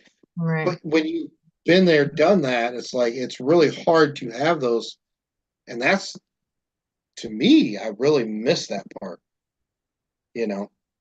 So But when you go to a new location, whether it's pay to play or it's a house, you've never been there, it's always the first time. Like, even if you go somewhere new, like, I know you've been there, done it, and you've done it several times, but if you looked at it from the aspect, that's how I look at things, is I've never done this before. So I want to see, I want to do, I want to feel, I want to touch, I want to, I don't want to forget. Or when I see pictures, I want to be able to feel it and see it in my mind. right. And I think that's because you do it so much, and it's back to back. And I mean, sometimes you guys are gone every weekend doing, and it's stuff you have to do if you want to maintain that level. But you tend to start forgetting the little things of paying attention and, being quiet and asking the right questions, and don't be like me and whisper, because recordings pick it up. I think she's like subconsciously trying to tell us something here. I mean, you never know. Were you just like, I'm pretty sure that's what you were doing. There was an underlying thought process in that. I know what I know. I know what other people have told me over the What do last you? year. I just know what I know. What do you mean? Told you about what? Me? I guess you'll see when we get there. What do you know? Why? What's the look on your face? What am I missing here? Wow, I she don't just know what totally she shrunk knows. back into that wall. Like, don't look at me. I don't know any. I mean, there's things I have seen, yes, but have I talked to Michelle about them? No. And I know that there's things that she's seen, but has she talked to me about them? No. Mhm. I So I don't know mean, what she's referring to, but I think it plays into, remember what I even spoke to you the other night, we were laying in bed. What did I tell you that I really wanted to do? Do you she wanted to remember? wake up in the morning feeling like P. Diddy. No, I don't think I could say that on the podcast. I don't know. Do we have to bleep it out? Are we gonna have to pay royalty now? No. No. So no, I mean we can say it. It wasn't anything bad that I said about what I really wanted. I don't even really know what you said. I don't remember what you said. You don't, okay. So I told you that because of my journey, I've only been involved in the paranormal for a little over a year. And my journey has been nothing but entertainment from when I was a brand ambassador. You know, I mean, I did highlights and stuff, but even with the investigations, it's been, has it pushed me? Yes. Has it made me grow? Yes. But like, and do I have my little kid moments? And I think me having my little kid moments, it has helped you rekindle some of your like I've noticed the more we progress, like it seems like you are getting some of that back. Because I remember in the beginning I would annoy you. Like when I would get excited, you'd be like, "Oh my god!" Yeah. But and I'm like, did. "Look, this is new to me." I'm like, Like, what are you getting all worked up for? and I'm like, So, but let me, I don't know why I'm seeing this because I didn't understand what I was at the time, Mhm. or I'm hearing this and you don't understand. And then something would happen that would correlate, and I'm geeking out, like you said, like you're freaking out. It's exciting. And you know, so I've watched him like go from annoyed to like now he's embraced it and he's like he's getting his excitement back, which is cool. But I told him like I want, you know, not saying that any of my investigations I've done were not real. They've all been genuine. They've all been real from start to finish. But I want an investigation where there's no cameras. She did say that. I want an investigation where there's no entertainment. I want us to walk in and not have to worry about putting on a happy face for a camera. I want him to show me, how did you do your residentials? How did you, like, I want to learn. You know, the whole time I've been in the paranormal, it's been, you know, because I skyrocketed to something I never set out to be. I never really cared, you know. I You're think just it's out for fortune and glory. yeah, I'm Zach Bagan's the female version. What can I say? But you know, everything's a you gotta be demon. truthfully honest. I don't know anything about your paranormal stuff. Yeah, and you know And what? It doesn't bother me because I didn't set out to really even do anything. I actually was told to at one point, a lot of people don't know it, I was told to go make a name for myself. When I was let go by the company that I was the brand ambassador for, they told me, get your name out there, go make a name for yourself. And I said, all right, I'm going to do it. And that's what I did because I was so upset over what had happened because of the situations involved, that my biggest to what had happened was to go and prove to them that I could do it, because I felt like when I was told that, it felt as if they didn't believe that I could do it and they were making fun of me. right. And so that was my way to prove to them, you just fucked with the wrong woman, you know? Right. So I told Nick, like, I want to go and do an investigation where there's no TikTok, there's no StreamYard, Zoom, there's nothing. It's just him and I want him to show me like how from point A to point Z. I want to learn. I already know how to do this stuff, but I know there's things that I can do better. And I It's want to boring. do it. Well, yeah, and I mean, I know that there's things that are hard, like just as much as I know I I need, did like, the same thing, girl. I'm like, we all need to learn this equipment. We all need to learn how to do it. We all need to know and understand it. And then we Never learned did. it. Never And did. I was like, nope, it's boring. Like up here in my That's head, okay. what's going on? well, I No, mean, hold just on. Hold on. Time out. It is almost impossible because, much like Michelle, you already see it. well, You yeah, already hear it. You do not have to go through the methodical process of trying to get to an answer, one answer that Mhm. give you a couple minutes and you will have it. but that doesn't mean that I don't want to learn what So, to do. Bree, Just because I what? can walk in or even But just pull up and look at a building and be even like, hey, there's one, even two, three, four, five. unintentionally, you will skew the results of it because you Mhm. will. But it doesn't matter to me because it's like I want to do, and I say real because to me, like, that's what a real investigation is, where you don't have TikTok. You're not doing it for the masses. You're doing Well, it. no, we didn't have TikTok and we didn't have StreamYard. We didn't Yeah, have. and it's like I want to do something that's not for everybody else's enjoyment. I want to do it But we because, still have cameras though. I well, mean, yeah, you had your DVR system and stuff, and you would go and review your footage. But it's like, and I we wouldn't have mind learning handhelds how to too. set it up. Like I want to go in and I want to do an investigation where it's Nick and I, or and like we could even bring you along. Like I want to do an investigation where it's just an investigation. I want to get I want to get to the heart of the passion, because I Mhm. feel like, especially because right now we are in this huge season of change with Old World, and with the direction that Nick and I are going. And it's like, why not now? Now's like the perfect time. Even though I am a medium, and yeah, I'm your walking cheat sheet, it doesn't matter if we're in a haunted location or not. We can be in Walmart and I can be like, dude, there's a dude picking his nose in the fruit. I mean, Mhm. it doesn't matter where we're at. Yeah, I know I'm a walking cheat sheet and I can't control what I see and what I hear and what I feel. Like I've Mhm. got all five of the senses when it comes to I've got all the clairs. But it's like oh, Cassie goes, I want to come too. Of course, baby Are girl. you just rambling now? I'm not rambling. I squirreled and I looked down and I saw Cassie Babe. had commented, so I Will responded. you please But get to the point so we the can move point on? is that like I want to do an actual investigation where it's like, Okay, then we'll do it. not for the glitz and the It's glamour simple as and that. for I publicity mean, we sake. know a house that's empty. We do. And I say let's go and dig through it, especially after some of the stuff that I 'Cause I heard on Saturday. I would love to know more. I'm telling you, when I went and reached to turn that light on for Willow in that hallway, somebody grabbed my fucking arm.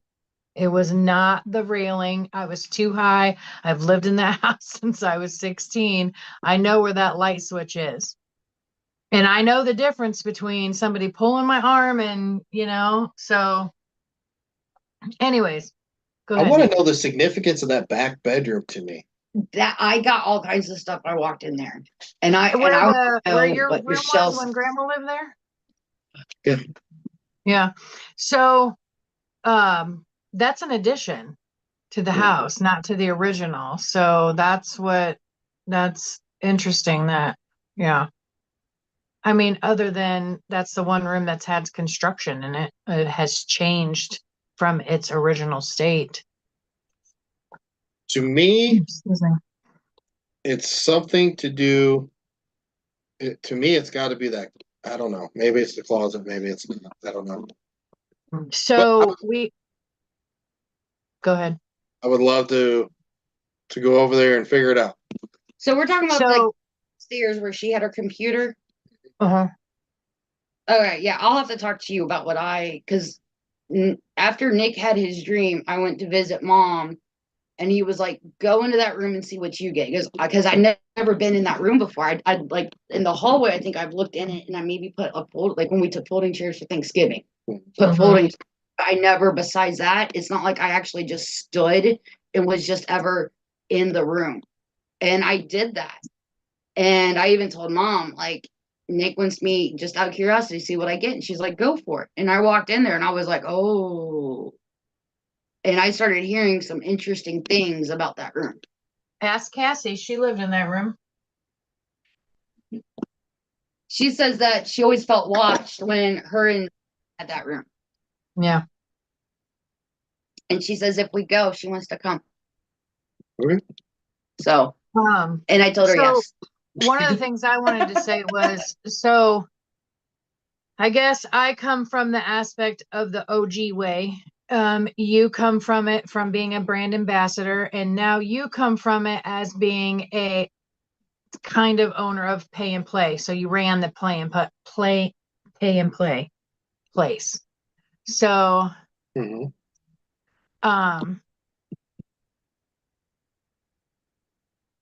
and I think that like for you, you may have lost it because now you're running it. You're telling the same story over and over again. You're doing the same thing over and over again. You're the same tours, same.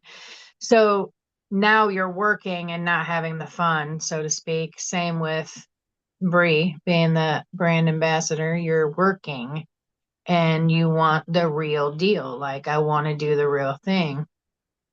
I just like the practice, I guess. I just like being around people. So, um, but yeah, I mean, it makes sense that you would miss that part of it.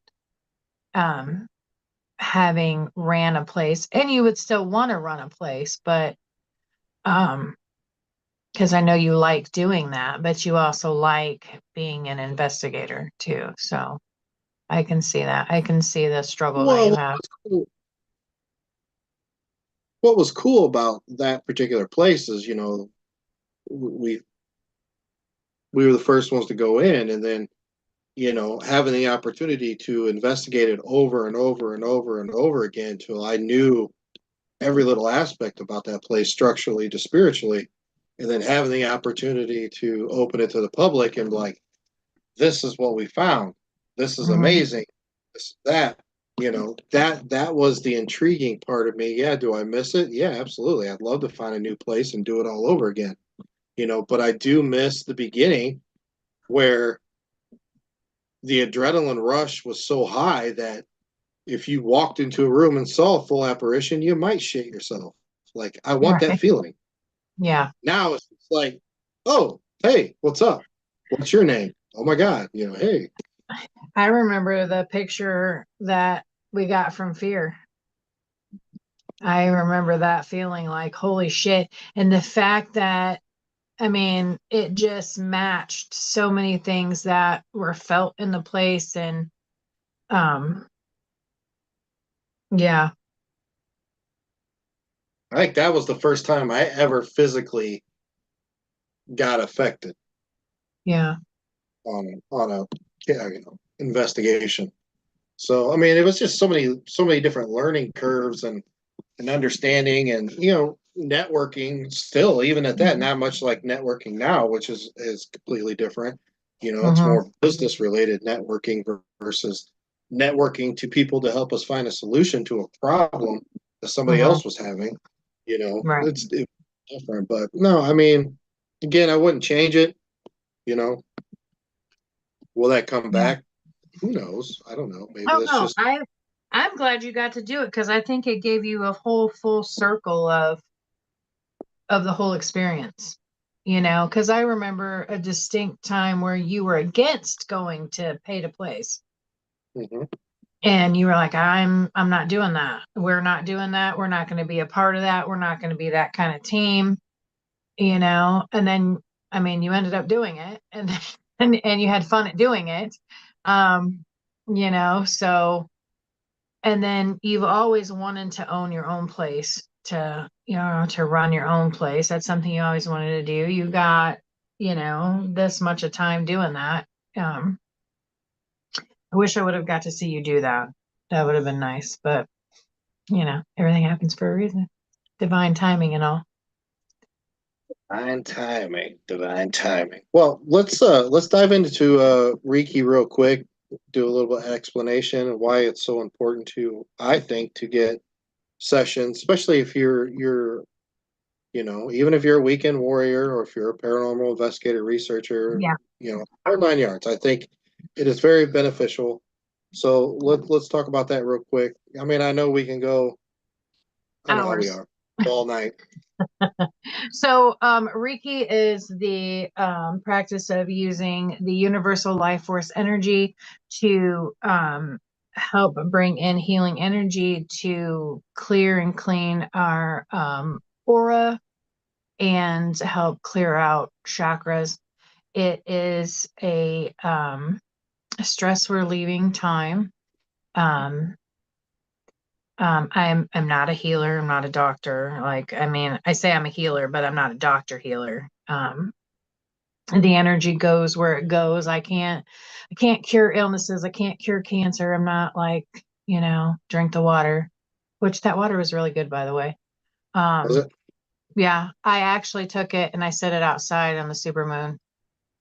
And then I forgot to bring it in, which then made it sun water. So then I had to set it out another night to make it moon water. Um, but yeah, it was really good. Um, but yeah, so basically that's it. Everybody should get a Reiki session. It's not hands-on. You can stay completely in the aura of the body.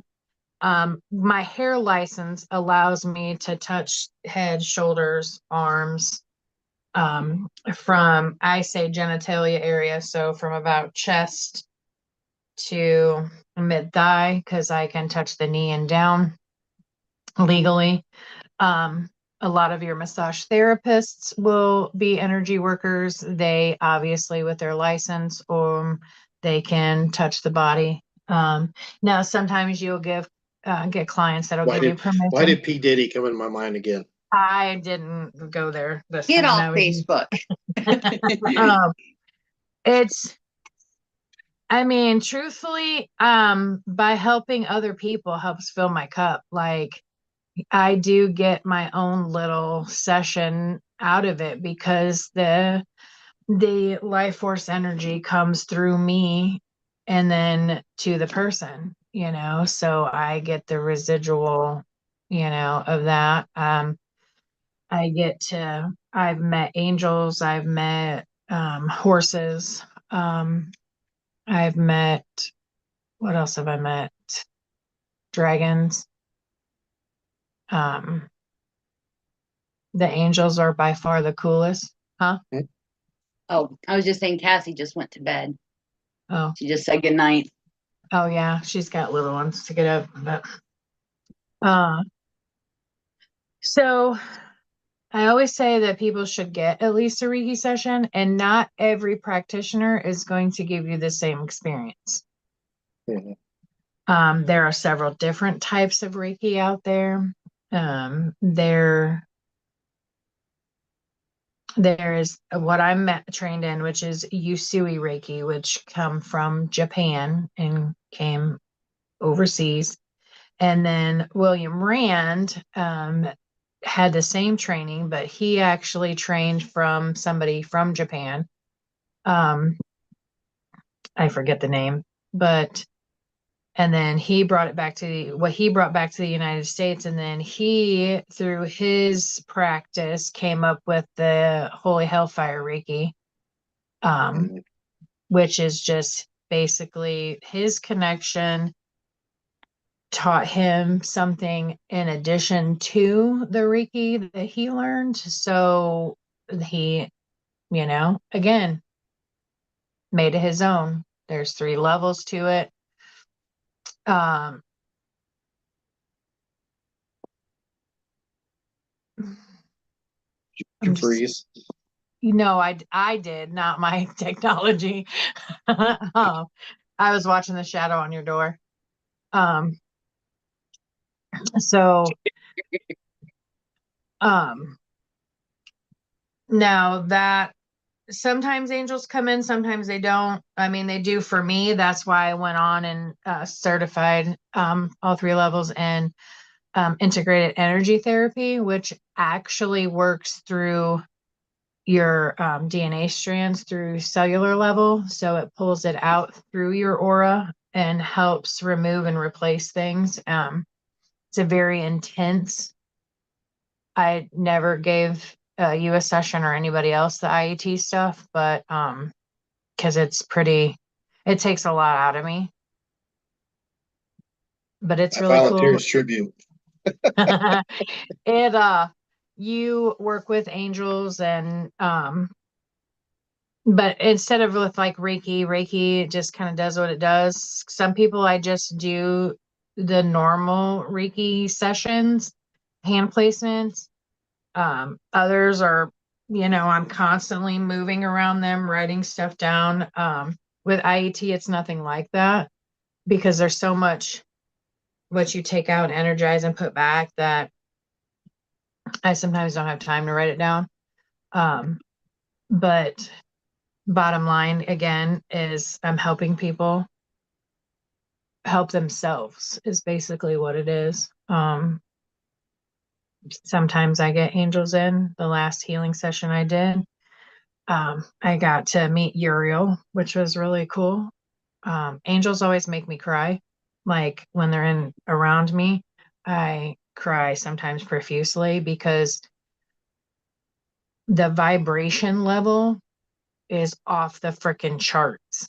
And it's the only way that I can stay in their presence and be able to experience it and still be able to release the higher vibration they're giving me. So it's Is really that cool. vodka? No, it's water. I'll pay for it. I'll get up at 3:30 in the morning. But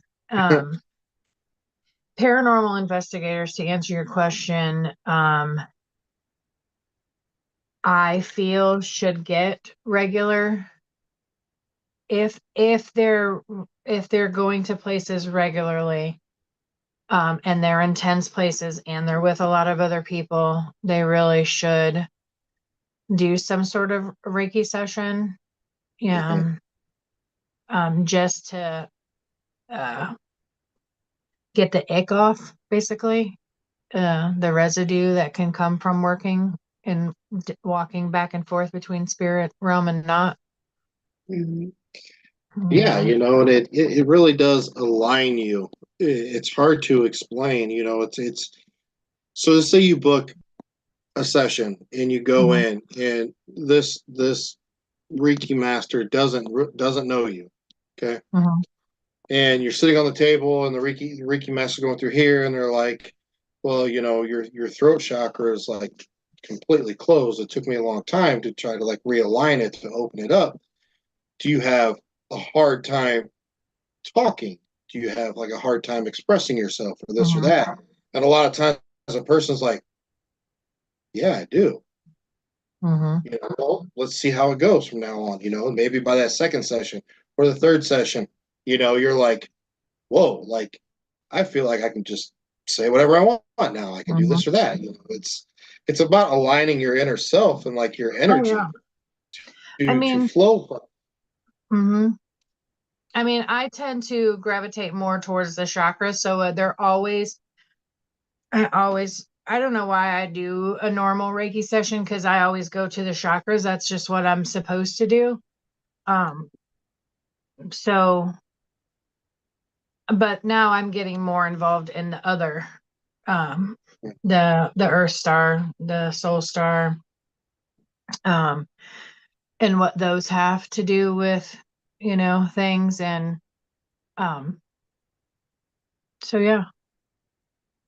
Yeah, like Michelle said, it's no different than you going to a hairstylist or a certain masseuse. Like, yes, multiple people can do it, but it's Mm-hmm. like finding the one you vibe with, the one that Yep. the way they do it, vibes with you and it really sits in, and I didn't really realize that, until I went on a little journey and I went to 5 or 6 different Mm-hmm. Reiki healers. Like first, I'm not gonna lie, just one because we're siblings and we're leading a I team knew and you'd block me anyways.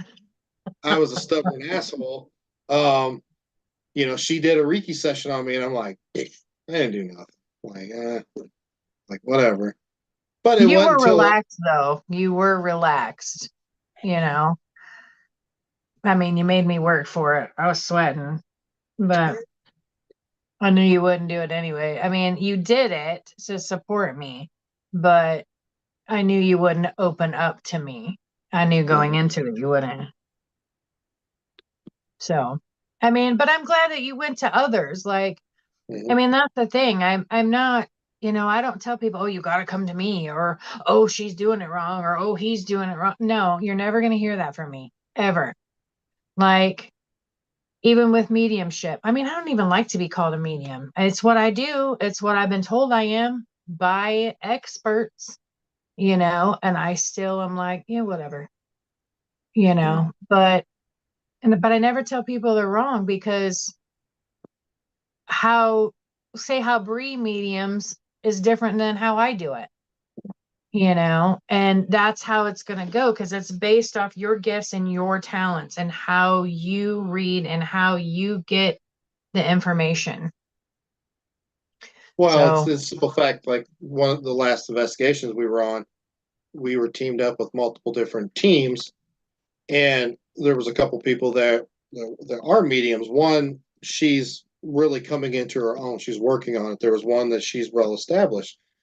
Bree and I got there first. Bree walked through the property and she picked up on this and this and this. And then the other lady is like, well, I picked up on this. And Bree's like, wow, I didn't even Mhm. didn't call him, didn't pick it up, didn't this or that, because probably wasn't meant for her. Or she Well, doesn't, they don't, again, it comes down to vibrations and frequencies, Bree's here, the other person might be here. And then when you're coming in to interact with different spirits, you're gonna pick up different things or different time frames or different residual haunts. I mean, if you remember, at one point in time, we had two on our team, me and Erica. Yeah. And Bree, we would go in with notebooks. We would do a walkthrough first. And Eric and I would take notes, but we wouldn't talk to each other. We'd walk around together, but we wouldn't talk to each other. We'd just write in our notebooks.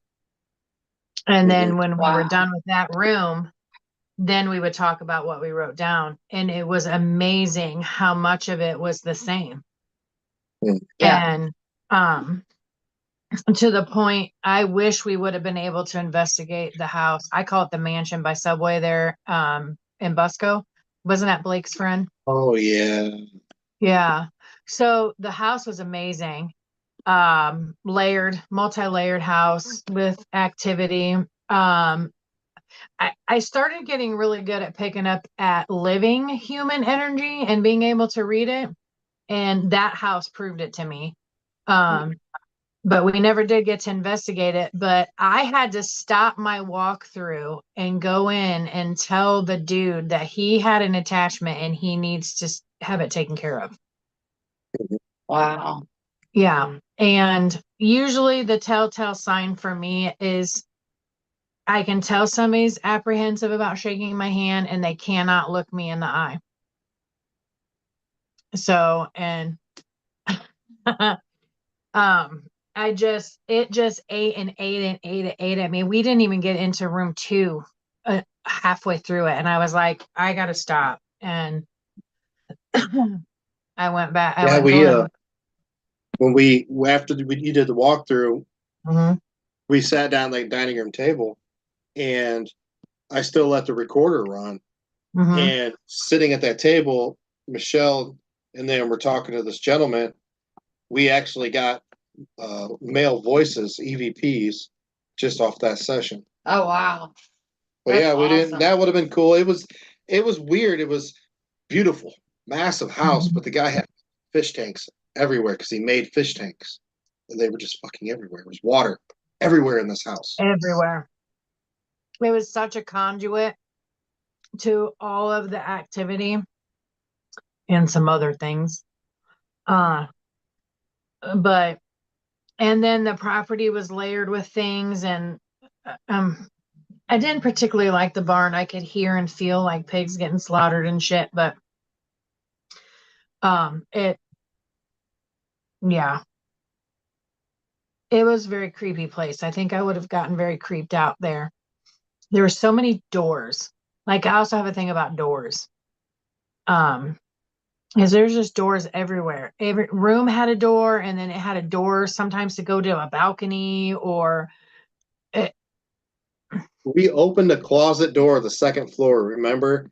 And it had like this like it could have been like a closet at P Diddy's house with all the cameras. it had cameras. But what Like creeped me out the we pointed most, at each other like yeah. shut the door. But do you remember what else was sitting there? Like the cameras didn't freak me out because they had a fuck ton of kids. They installed cameras because of all the shit that was going on, and that was like his watch room, the safe room. What concerned me was the half taken apart gun that was being cleaned. And I was like, I mean, I've been around that stuff, but I just got at that point, I was like, yeah, we're done. So then we sat down and Been in some weird ass places, that's for sure. do what? I said we've been in some weird ass places, that's for sure. Oh yeah. Yeah. All right, Michelle, we're gonna ask you 3 famous questions. You ready? Yeah, I'm ready. Did you study? No. You know, I just fucking jump both feet first. Let's do this. All right. So tell all our listeners across the globe something weird or an interesting fact that most people would not know about yourself. Hmm.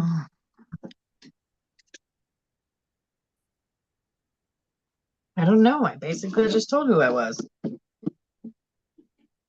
Um, I collect rocks, not crystals, rocks. Like, No, that's Coke. oh, No, I don't do that either. No, like when I go to beaches or I'm out at a park or I'm always looking for rocks. That is the same thing. I love that. or you can just tell people about your weird obsession with birds.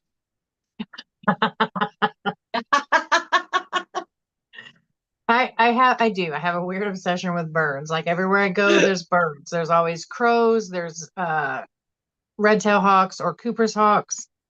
Um, I don't know. I get all kinds of different birds in my yard. So So there you go. we're sitting in Michelle's living room the other day. All just sitting there, we're watching college football, we're just chit-chatting. All of a sudden, she gets up and runs out of the recliner. She's like, oh my God, oh my God, oh my God, oh my God, just flying out the door. And I'm like, what? She's like, there was a hawk. And I'm like, oh my God.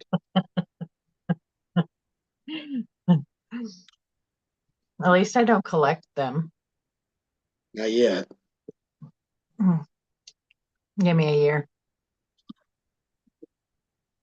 And if you want to hear some other interesting bird stories, again, go to Amazon, grab the book. So, all right. Now, I know you don't investigate as much as you used to. Mhm.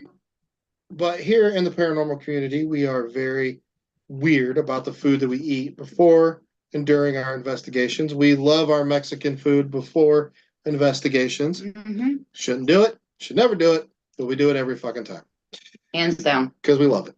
Mhm. That's just the way we are. But we're also weird about what snacks and drinks we take Yeah. during our investigation. So, Michelle, I don't know. Take me back to memory lane. What was your go-to snack and drink while we were investigating? I didn't like to eat before. I didn't. It's snack. I mean, I guess I would have to say pizza for the food if there was food, but I mean, if people had snacks, I would snack on them, but I didn't like to eat. I mean, it has to do with, I don't know, connecting, I guess. Coffee, water, energy drink. Mm, water. I know I'm See, I don't boring. recall all those. I don't recall. I don't recall ever like, I mean, I'm a Pepsi person. No, sweet tea. It was sweet tea. But I didn't like to do that because a lot of times we didn't have bathrooms. And I mean, we'd be there for hours, you know? I mean, I'm not a dude. I can't just go whip it out and piss on a tire.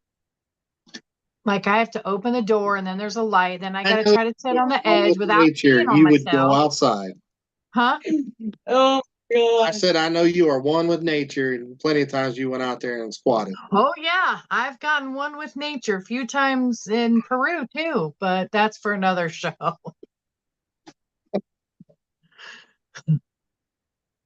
Oh, so equipment wise, we have come light years from the old school days.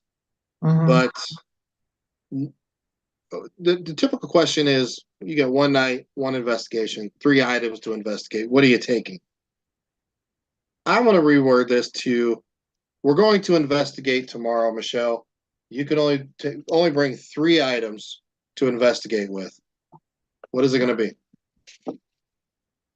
My EVP recorder, my dowsing rods, not dowel, dowsing. and Price Age. You demons! Fuck you! I'm fucking changing everything.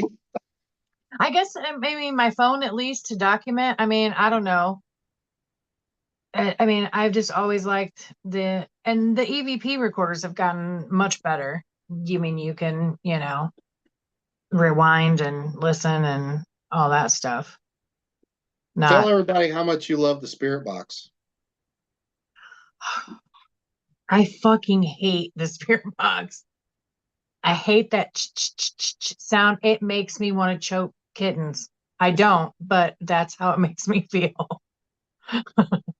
Well, here's the title for the episode: Choking Kittens. Took us 2 hours and 2 minutes to get to it. I'm writing that shit down. No, it just really irritates me. And I still have the one that I could tolerate that looked like a little radio. I bought one because it's the only one I could stand. Now, I'm glad you didn't say Echo Box because I want my own. Oh, some people. Whoever. I have been asking like forever. I don't care if they make it. I even asked my friend who works at PFW. I know there's some scientists there that need some help. I need an Echo Box.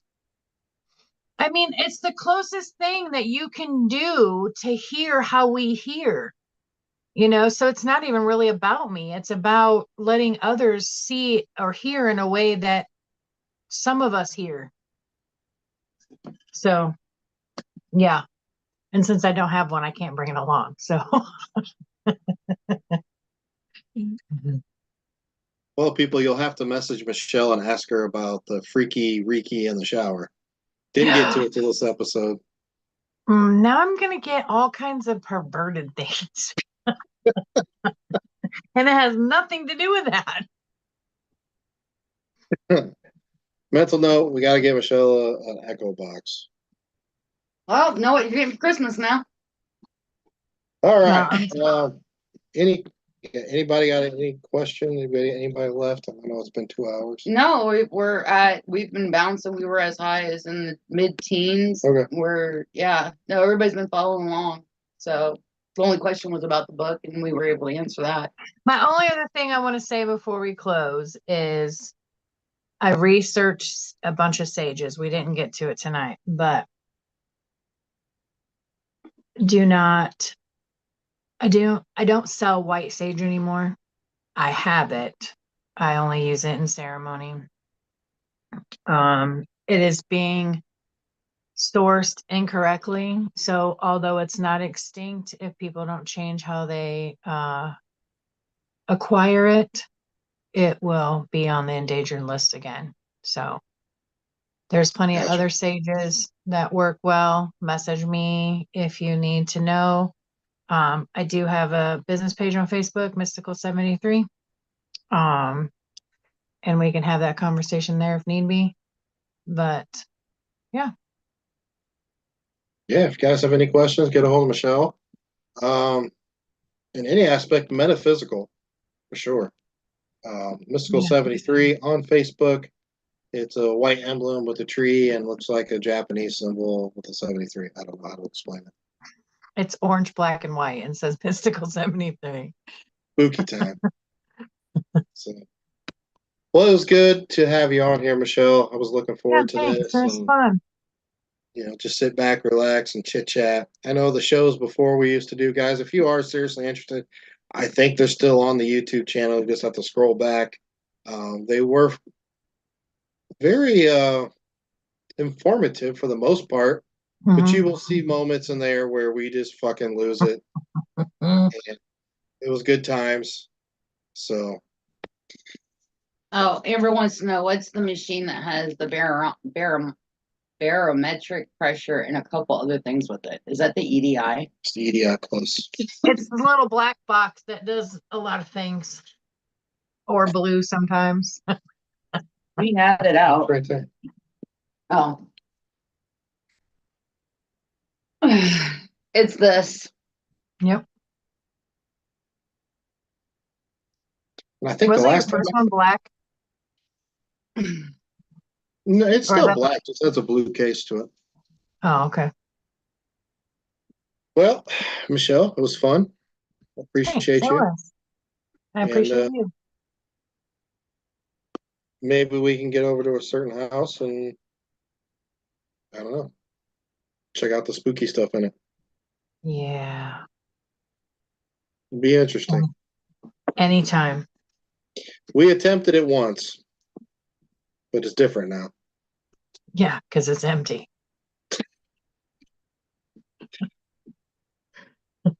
All right, guys. Till next episode. Who do we have coming up, Brie? Who do we have coming up on the podcast? Next week, we have got the creator and founder of Vortex Ghost Gear, Bob Christopher, and his beautiful girlfriend, Gina Bingston. He is also the, how do I say this? He is one out of two people that actually put on the Penhurst Paracon. Oh, yeah. He's actually got his own paranormal group. He's got a long list of achievements, but he is well known for Vortex Ghost Gear and what he does. And he's actually got some pieces of equipment out right now that are, in my opinion, pretty groundbreaking. He's got the light up Ouija board. That is interesting. And he's actually in the process of making improvements to it. And what's great about his products is that he puts a lifetime guarantee on it. Lifetime, not go stop guarantee. Lifetime. Yeah. We actually bought a music box of his. And what's great about the music box is that it goes up to 35 feet. It not only, a lot of them only do the cold temp, where this does heat temp and cold temp. Yeah. With registering. So, I mean, he's actually like taking the box, throwing the box in the recycling bin when it comes to the progression of his different pieces of equipment and how he can keep pushing forward and, advance the technology within the paranormal field. Does he make echo boxes? He makes a lot of stuff. I can't even keep up with some of the stuff that he had. He had these boxes at the Battlefield Bash. So to find, there's so many different versions of that. We'll have to discuss and figure out which one you actually. Yeah. But all right, guys, till next week, we'll see you. If you're listening on Apple, Spotify, iHeart, SoundCloud, anything, Audible, if you want to tune in on the live chat, YouTube channel, Old World Paranormal Society 2017, and you can join the YouTube chat live as we record this. 8 p.m. Eastern Standard Time. Eastern Standard Time, people. Every Tuesday. We'll see you there. Till next time. Forget about it.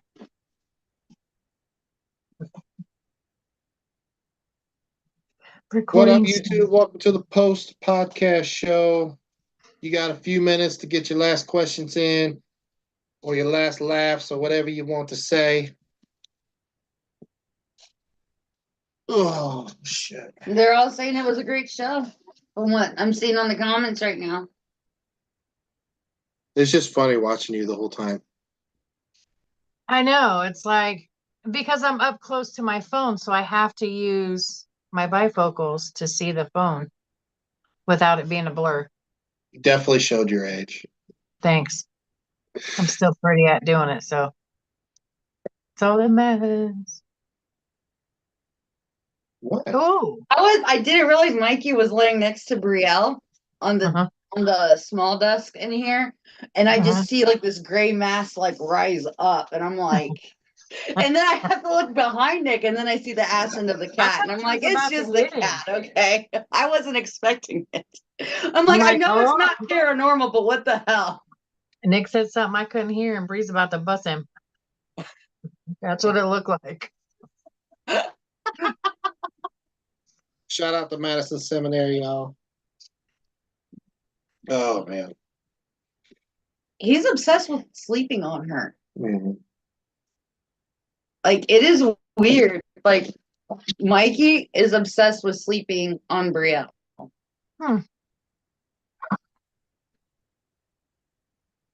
She's definitely special, that's for sure. Special ed. She can hear you. No, she can't. She's just a doll. A doll that has blinked at you how many times? Do Do what? you use your phone or do you have a camera? I use It's a webcam. the webcam, Oh, okay. and it streams onto laptop. Record it Yeah, if here. I wouldn't have been on the phone and had my laptop, I wouldn't even have had to wear my glasses unless I was reading something. Yeah, But we switched to this format because I didn't really like to watch the comments because I get too sidetracked, like the yeah, squirrels. So kind of why we chose to do it this route. But who knows? We'll see what the future holds. So Yep. it's October 1st. You guys have 30 more days to get your haunt on. I gotta go blow my cinnamon. Cinnamon. Yeah, blow my cinnamon in the door. I don't know what that means. The first of every month, you go out of your door, you have cinnamon in your hand. I even put a quarter in my hand, put cinnamon over, and I blow it into the house so because it blows in abundance and prosperity. Has that ever worked? I mean, I still have my house. Yes, that's true. It just seems like a waste of cinnamon. I like cinnamon. I'd rather eat it. We've got Mom we makes need to zucchini go to bread. Costco and get a big thing of cinnamon. Mom made what? Zucchini bread. She make those peanut butter cookies yet? No, but she thought she was going to see you today. She had Today? her mom. Yeah, she had her mom's spidey senses. She said, I think Nick's going to come over today. And I'm like, it's podcast day. Why would he come over? She goes, well, if he gets off early enough, he's going to drop me off that, her mortgage, whatever. I'll bring it to her tomorrow. It's right here. Sit next to me. Her spidey senses. Yeah, I'm sitting here going, at any point in time, we could have talked about anything. I had it at my hands, like readily available. Oh yeah, time you think about it, it's like, oh, it's 2 hours long. We'll get to everything, but really, Well, the first time I lost and I had to sign back out, I noticed that we had been talking for 49 minutes. It felt like 5. mhm, I was goes like, quick. damn. Yeah. It does. Yep. See, I wrote down all of the different stages and You was put like their. old school days. I just said it took me 10 minutes to do that. We would literally have notes upon notes upon notes, whatever topic that we would pick for that Sunday. Got to be too much. Are you All talking right, about YouTube. Do what? what are you talking about? When we used to do the live show. Oh, on Facebook, Mm. Facebook Lives. It Yeah. was so funny because we'd be like, "Oh my god, we got like 300 views." Yeah. I mean, I mean, it's a lot different nowadays, but I mean, you look back thinking, God, how many times did we have to walk around the barn or walk in the front fucking door? Mm. You know, we just did things like the long way. But, you know, you got to learn some way. I want one of those microphones. Yep. Super cheap on Amazon. I know I looked. I'm like, I want to start doing TikToks again. I mean, I bought this cheap little ring light thing because it was on clearance. I mean, but I would definitely invest in because I can change the lighting too.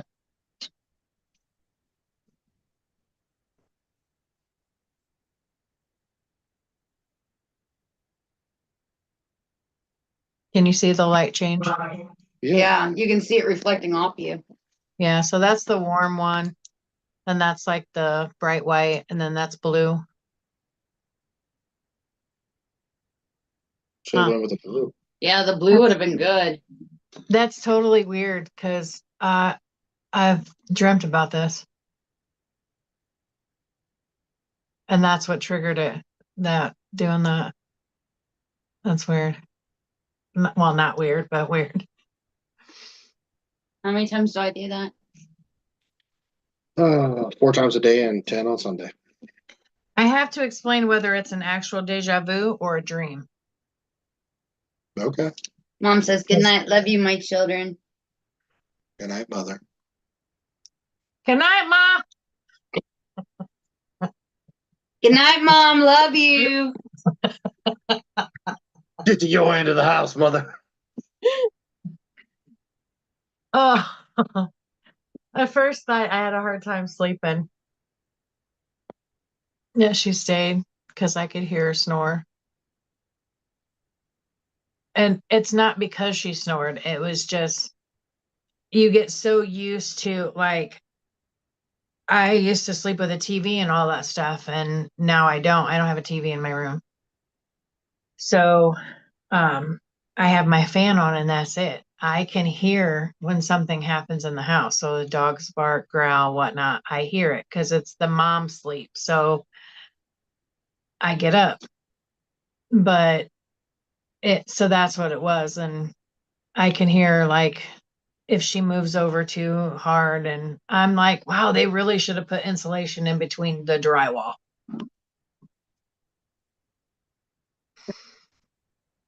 She's like, "I'm gonna tear this damn wall down and put it up myself." I mean, it's not that bad. I mean, the one night she stayed here, that when it was hot before she moved in, I blew up the air mattress. Good night. Did you hear? Yeah. And I could hear her rolling over, and that's because it was too close to the wall. So the rubber was making the noise against the wall. And so every time she moved, I was awake. But what do you do? Dear God, Mom, don't move. Jeez. Stop breathing. Stop breathing. God. I think she needs a CPAP, but Probably. I mean, I might need one too. I mean, I don't say I don't snore. I don't snore like that. A lot I of always people, said, my snoring never bothered me. yeah. Somebody, Just they bothered used to tell others. me I snored. I was Your like, no, I snoring don't. scared the shit out of me. I moved in here and I adjusted to his snoring, but then like it hit a point where would wake up in the middle of the night when he would stop breathing, and You, I'd have to like, babe, babe, do you still snore with your machine? yes, not as often, but you do. I have the nose piece, Yeah, so I couldn't do the full mouth. yeah, So that one was tough because it felt like you're getting air, but the air was suffocating you. yeah. I I investigated a little bit on why you actually snore, and it has more to do with you relax too much and your tongue slides back a bit, and that's where you get the sound because it's closing your airway off. Mhm. But I remember, it's so funny. You were little, but uh, when we lived on Barthold Street, your dad was snoring, and I was on the phone with my friend Paula, and she goes, "Do you have sheep in your house? Like, do you have sheep in your house?" I'm like, "Well, I live down the street from school. Why would I have sheep?" And she goes, "It just sounds like there's a sheep." And I'm like, "No, that's my stepdad snoring." And she's like, "Dude, it sounds like you got sheep in your house." But I'll never forget that conversation because, first of all, I'm like, I live 2 blocks from school. Where would I put sheep? You ever But been to Atlanta, Georgia? no, but it's probably not there right now. It's probably got washed away. Now that was Augusta. Hmm. I don't know. It was so hit or miss. Like, I mean, Gina, I checked on her, seeing if she was okay, and she said where she lives, I mean, they had a little flooding, but she said like Greenville and some other places got pretty devastated. It's crazy. So yeah, it's crazy. I mean, you can say what you want about Podunk, Indiana, but I mean, the worst thing you have to worry about is brown recluse and fucking cornfields. I ain't The going- brown recluse in the cornfield. Yeah, there you Well, go. Yeah. I ain't going on the So- cornfield. Uh-uh. See too many I mean- movies. No. Those All right, children are YouTube. running around. We will see you next week, YouTube. Thanks for tuning in this week. Make sure you hit that subscribe button. Don't